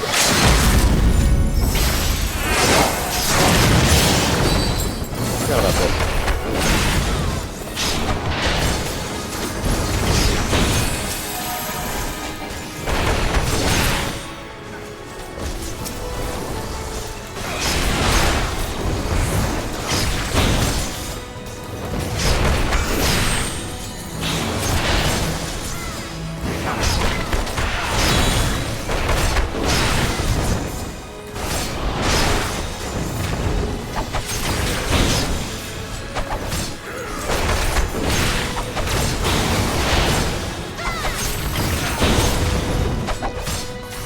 You rotating bastard. You're rotating aloud.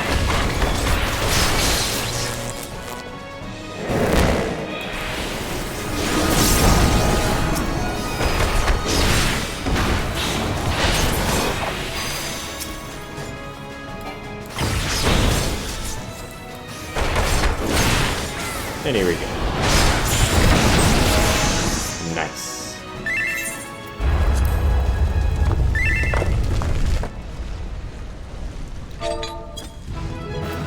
Let's give this person a commendation.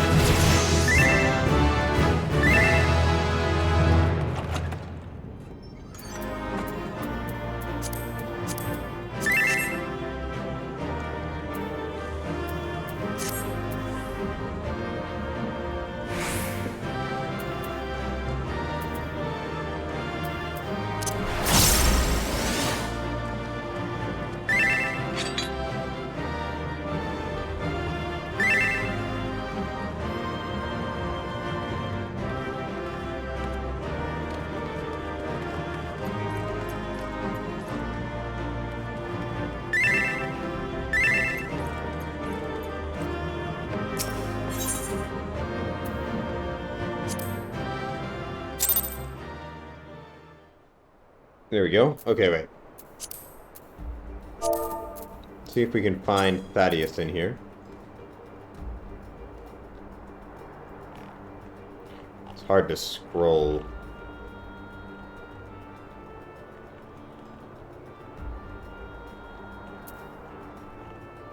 With my mouse the way it is. Oh, wait, here we go. Here we go. Send a friend request.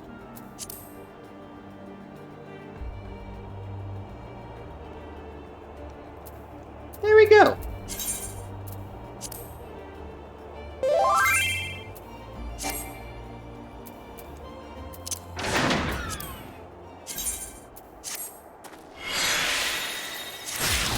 There we go. Now let's queue up once more.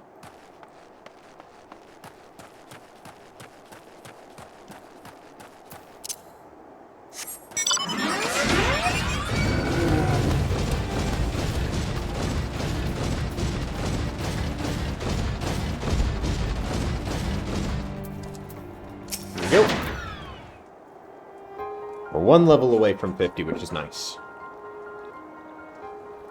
Well, if it isn't a Culver Yelzaru himself, I wasn't expecting such a celebrated guest. To what do I owe the honor of this visit? You were directed here, you say? By a man clad in foreign garb? Well, that opportunity he spoke of must surely refer to our latest anthropogeographical endeavor. Quite how he came to know of this is another matter. All knowledge of this project was supposed to be restricted to my organization. That is something for me to ponder in private. You're here now, and your services will, I am certain, prove valuable.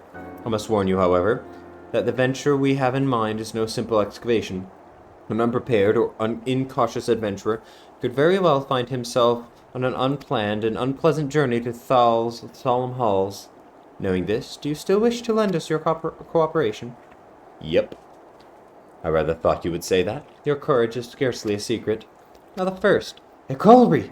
I thought it was you! What brings you to St. Coinex? Don't tell me. The Alliance has sent you on another realm-shaking, history-making mission to lay low an apparently insuperable foe. Yes? No?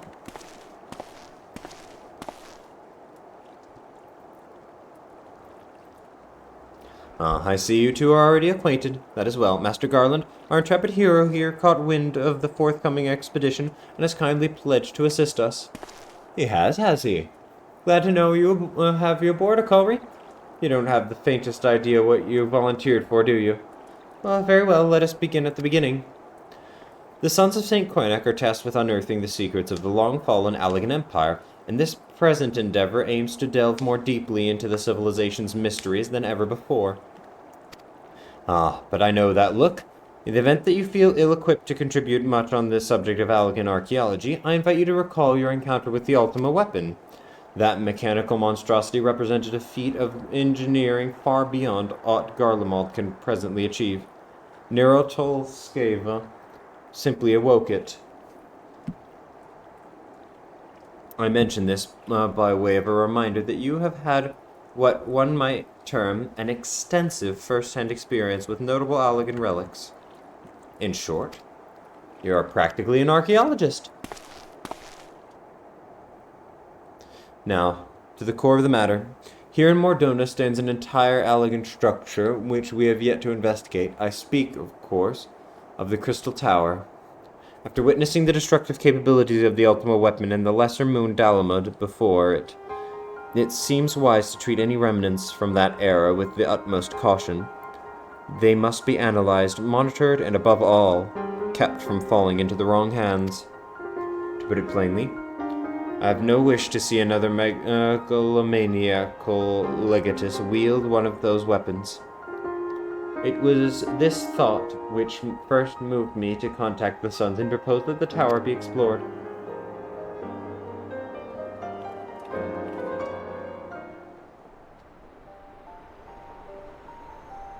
For several millennia, the Crystal Tower remained hidden, buried deep underground. But like so many other things that were better left undisturbed, the structure was freed from its stony prison by the great upheaval which accompanied the coming of the seventh umbral era. It now stands revealed in all its splendor, a gleaming spear of crystal pointed at the bosom of the heavens.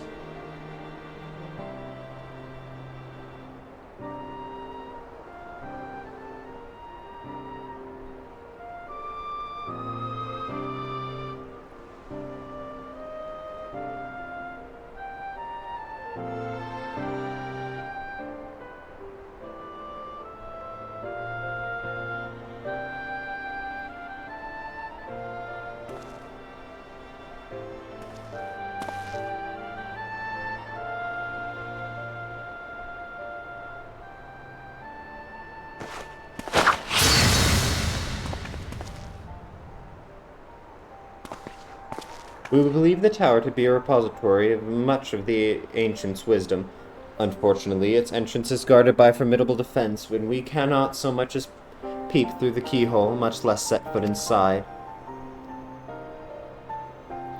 These defenses take the form of statues carved into the likeness of giant swordsmen, the 8 sentinels, as the sons are wont to call them, is the first barrier we must overcome.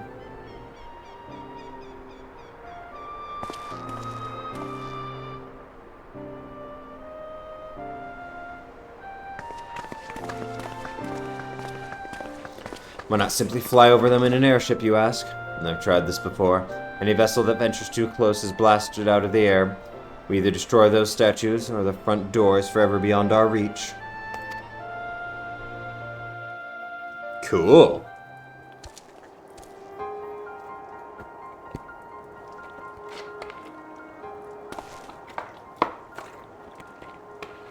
My colleagues and I are ill-suited to negotiating such deadly hazards. Thus, if we are to gain access to the tower's secrets, we must needs employ the services of an experienced adventurer. It will be difficult and dangerous, Akulri, but I can think of no finer man for the task. If I didn't know better, I'd say you had a taste for these deadly escapades. Look forward to working with you again. There's much and more to be done before we can begin the expedition proper. Take some time to prepare yourself, and I shall explain the challenges that lie ahead.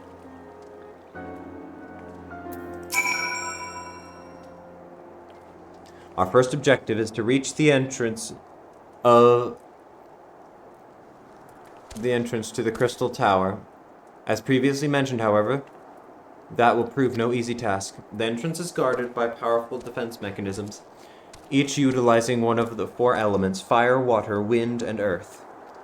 Anyone attempting to simply stroll past these unsleeping sentinels invites swift obliteration.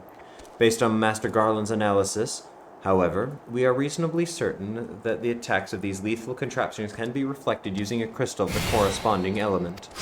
Naturally, these crystals must be of surpassing clarity, free of the slightest impurities, much like the flawless specimens used by the beast tribes in their primal summoning rituals.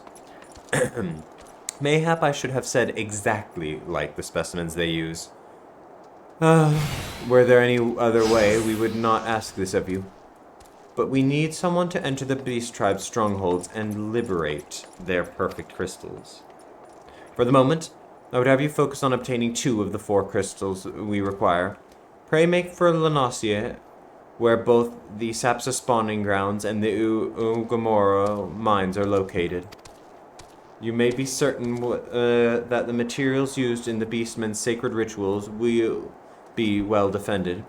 Whether you choose to venture there alone or with companions, I shall leave to your discretion. But whatever you do, please be careful. Cool.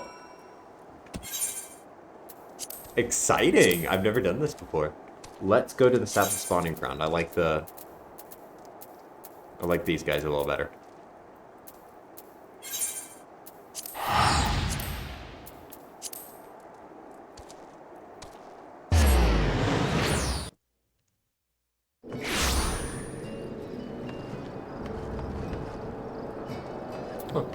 There's also another blue quest here. A lot of blue quests.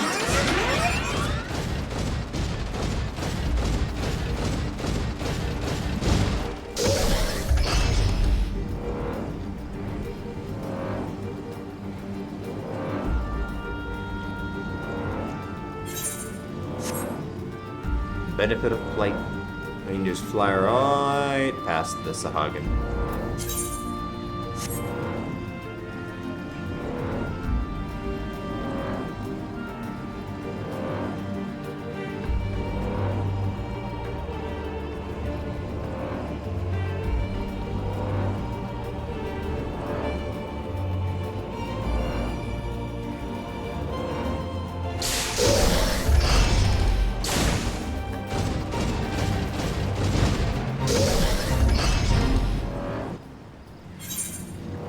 Okay. Seems this is not where I was meant to go.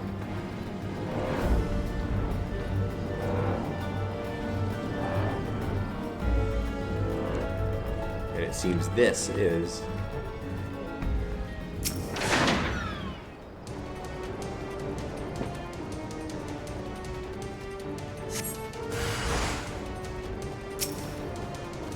Sahagin Wave Rider.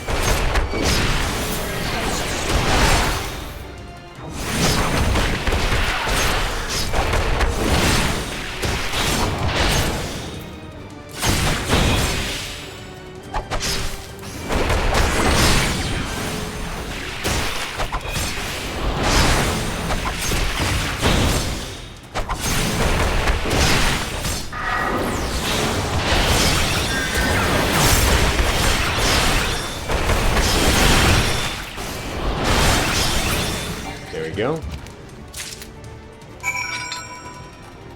Nice, got a flawless water crystal.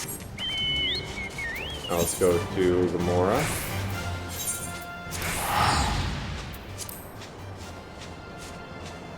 Ugamoro.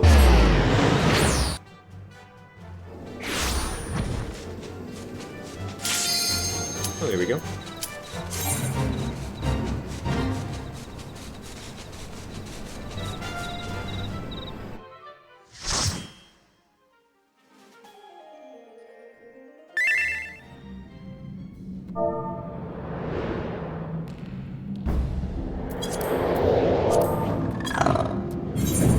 Oh, it's been so long since I did Copper Bell.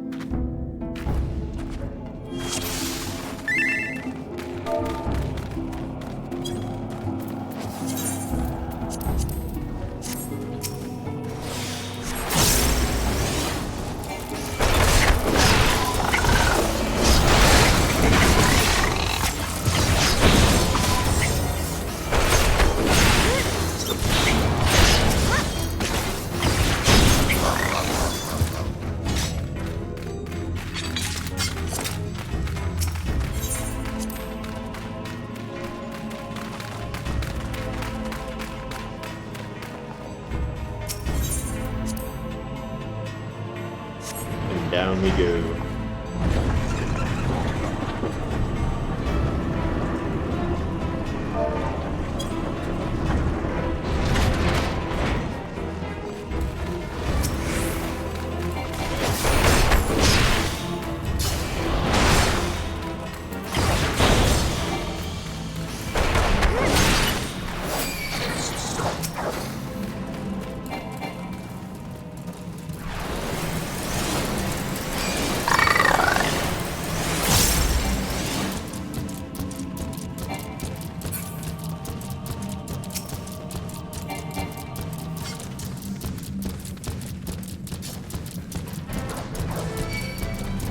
Damn, keep fucking going.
There we go.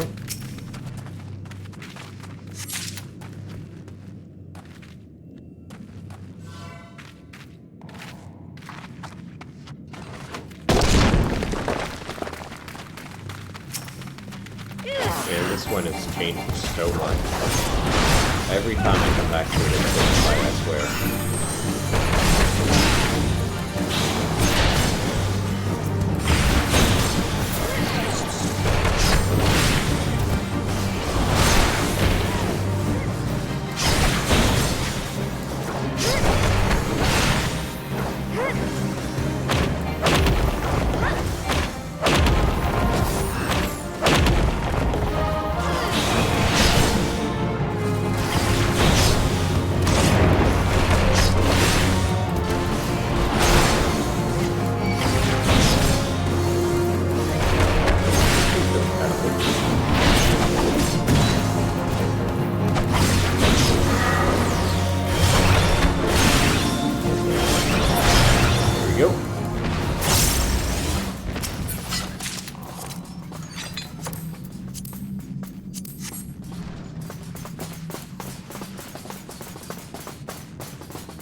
Hey.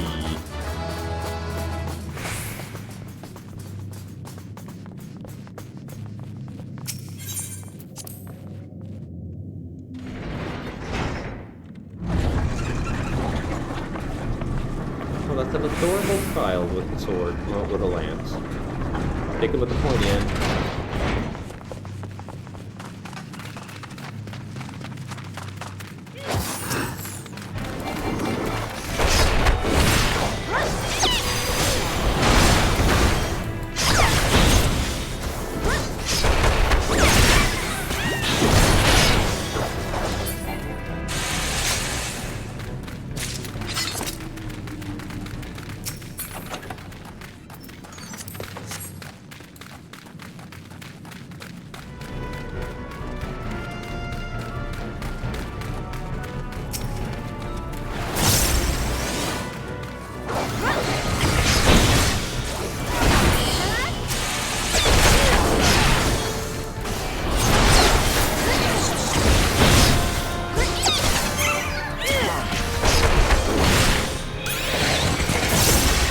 Go.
Oh, I've been silent this entire time. Sorry, guys. Thinking too much.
And the sweet science being reached level 50. Hell yeah.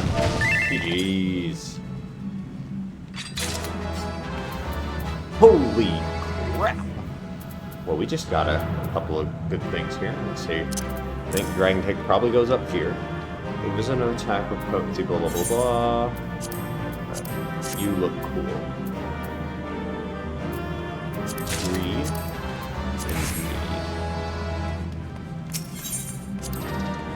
Hey, I got 2 commendations. Looking to go. Okay.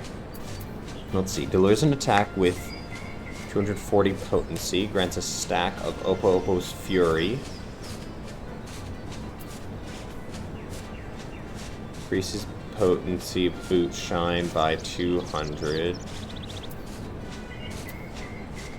Changes form to Raptor.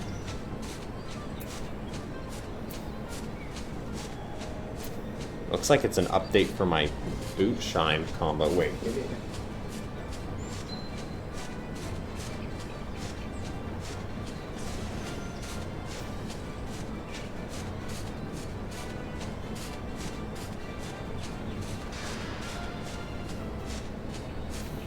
Okay. I got my phone where I have the picture of all of this.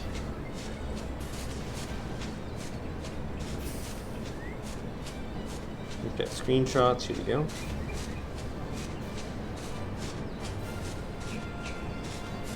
Wait, I don't think I actually took screenshots. I think I downloaded the... Hey, there are. Okay, so... Okay, apparently Dragon Kick actually does just go right there. Crazy. Increasing potency of boot shine. And grants a stack of something called Oppo Oppo's Fury. Okay, and then True North goes here. Allows you to nullify positionals for the next 10 seconds. Okay then, cool. That'd be interesting to try out. I think I'll start with Dragon King from now on.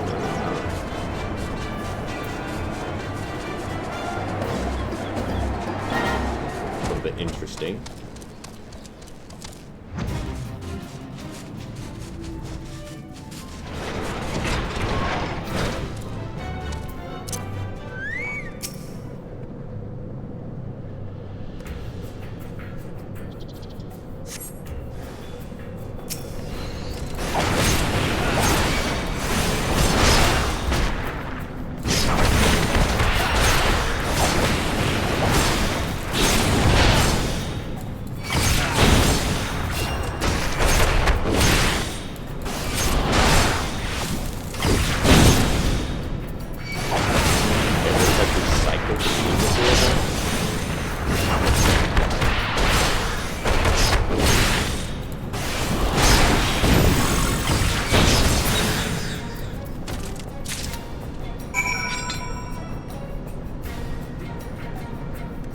Increasing potency of boot shine. Okay then. Well that's interesting. Okay, let's go deliver these crystals.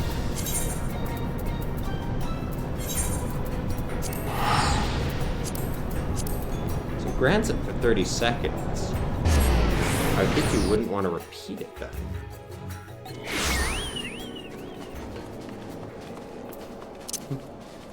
I guess we'll find out. And we have 5 easy pieces now. Ooh.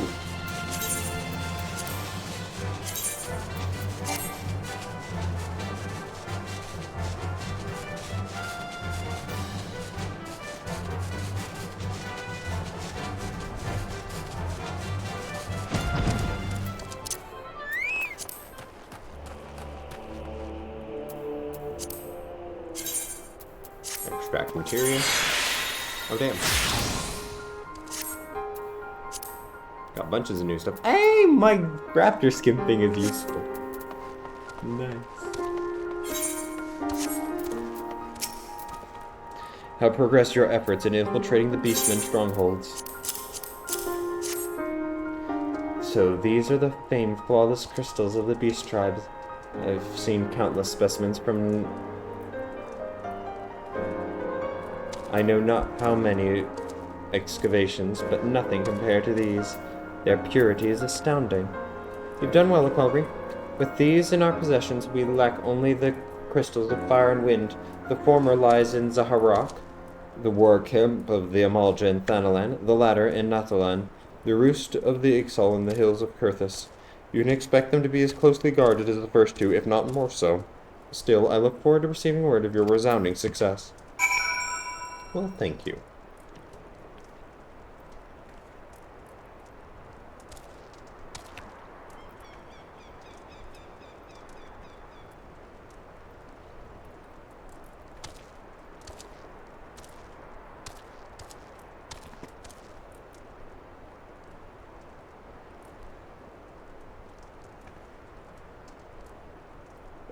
Second.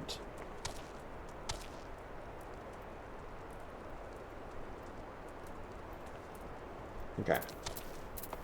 So let us head to Zanarok.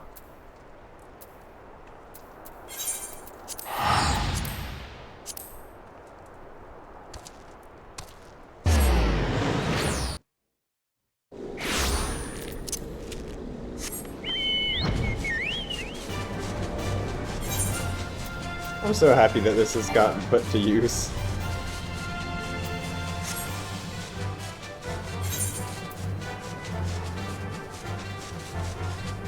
There's a lot of good stats right there. That as well.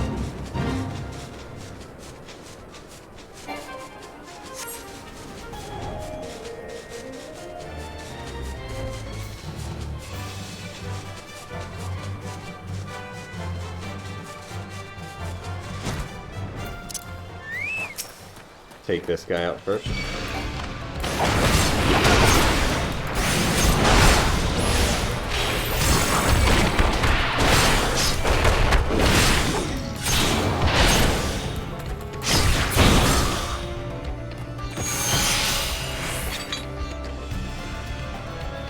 Upwards Fury bonus attack.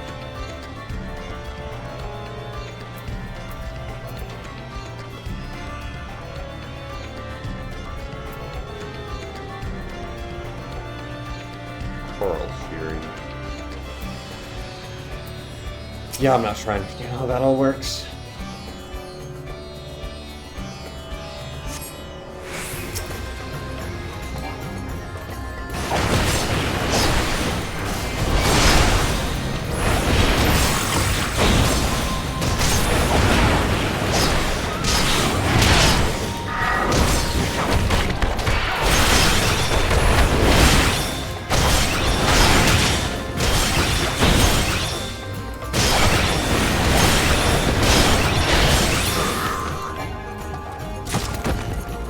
There we go.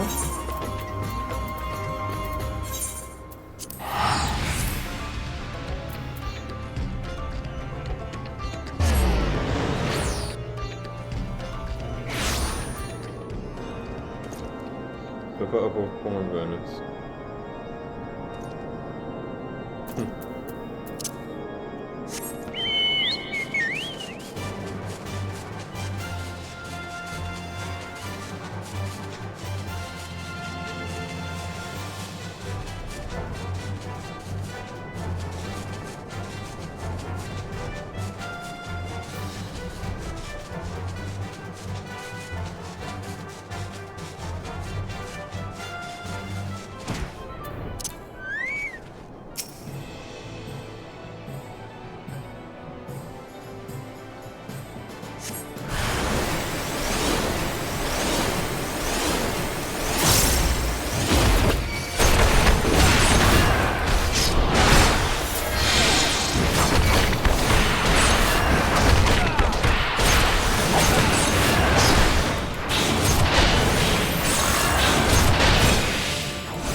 That's a cool looking Ixal.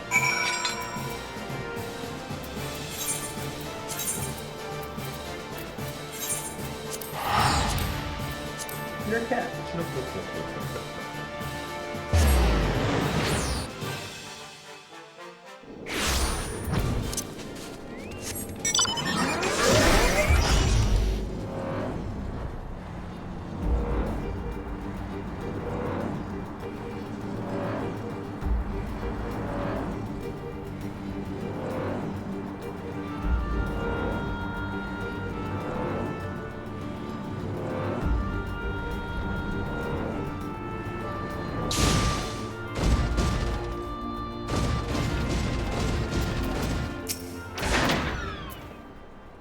Colery, it is good to see you. Tell me, were you able to obtain the remaining crystals from the Beastmen? Yes, I was. Wonderful. With all 4 crystals in hand, we are now ready to proceed to the next stage of our preparations. I hope I did not give the impression that we would be embarking on our journey to the Crystal Tower just yet. Alas, there is another step which must be completed ere we come to that. While the crystals you required are indeed flawless, they are of little use to us in their present form. If they are to reflect the elemental forces of the tower's defenses, they must needs be cut and polished, a process which calls for a very particular set of materials. Procuring them will be a challenge in itself, I fear. Needless to say, we will be requiring your services once again. Okay. Whoa.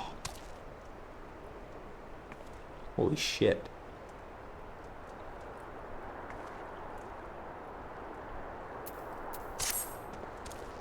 If the flawless crystals you procured for us are to retain their elemental purity during the shaping process, a very specific set of abrasive substances will be required.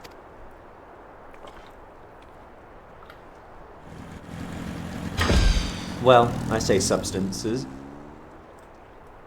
but one might just as well call them one substance, namely ether sand, which has 4 elementally aspected varieties.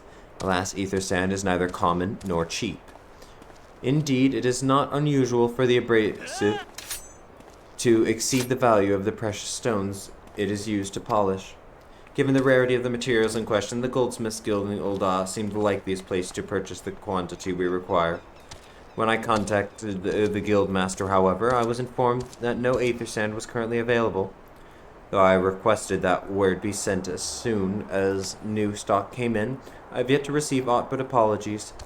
I should mention at this point that I placed the order some time before you procured the flawless crystals. I am well aware that acquiring the ether sand is no small feat, of course, and I am not an impatient man, but I fear the more we delay our investigations, the greater the risk the tower's secrets may fall into the hands of other, less savory parties. That is why I wish to entrust you with the payment of our purchase, and send you to speak directly with Guildmaster Serendipity. Oh, I love Serendipity. Mayhap the presence of such a distinguished personage will spur the guild into action. In any event, it is my hope that when we next meet, you will have found at least one of the 4 varieties of ether sand we require. Well, let's find out.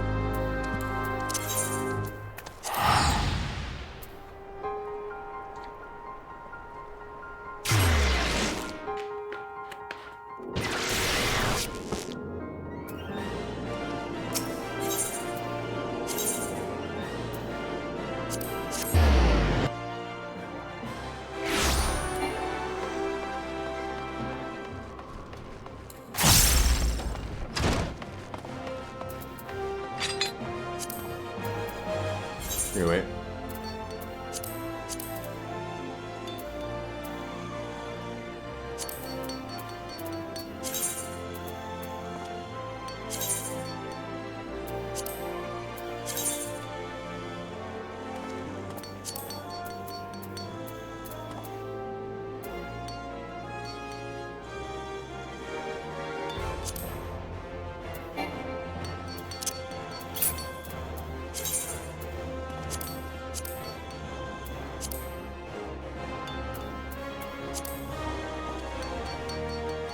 No, that's not the one that I wanted.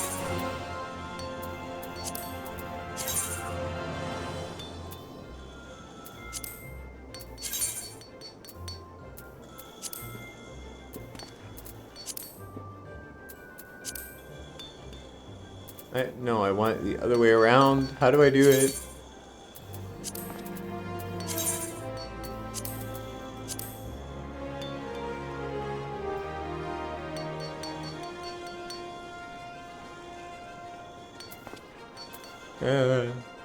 Here we go.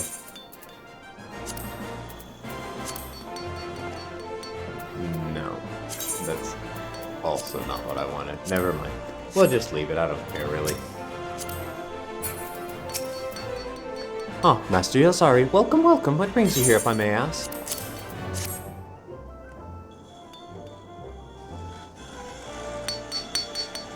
You're on the behalf of the Sons of the Saint Koina? What fortunate timing. I was just about to contact Master Rambrose with the news that we finally have acquired a quantity of fire aspect and ether sand. I'm afraid it may be some time before we can supply the other 3 varieties, but you are welcome to settle accounts for that which we have now. Pray speak with Jemima over there. Oh, I do beg your pardon. Seems she's assisting another customer. Come on, there must be something you can do. Without that sand, we'll have to rethink our whole design. Hey, Biggs. I sympathize with your plight, sir, but as I explained, the ether sand in question is already spoken for. If you'd like to reserve the next shipment, then I would be happy to accept funds you've offered as partial payment. Partial? Are you saying that's not enough? I'm already stretching our research budget as it is. I suppose a man can do without a midday meal for a year or two. Damn, I look good.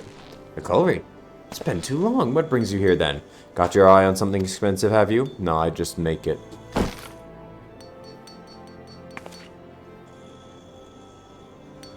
Well now, that is quite a money pouch. The sound of so many gill clinking together is strangely satisfying, is it not? Calming and yet invigorating at the same time. Oh no, you're here for the blooming aether sand, aren't you? Well, I can't deny the elegant civilization's a subject worth researching. The chief said he was looking into something big. He never thought to ask him what. Wedge and I have been too busy tinkering with the new airship design to think of much else. When I say tinkering, wrestling would be more like it. Still, after so much wringing of hands and gnashing of teeth, we've managed to put together a prototype crystal-powered propulsion system. Got the idea for it when we heard of how you lot had used a corrupted crystal on board the Enterprise, as a matter of fact. Anyway, to cut a long story short, our design calls for all 4 varieties of ether sand. And that's why I can't relinquish my claim on this batch here, even for you, lad. How are we meant to usher in a brave new age of technological innovation, if not by technologically innovating, eh? While I hesitate to interrupt such an impassioned speech, duty compels me to point out that this gentleman is a representative of the organization that reserved the ether sand in question. Not to mention nothing of the fact that his purse is considerably larger than yours. Oh, it's like that, is it?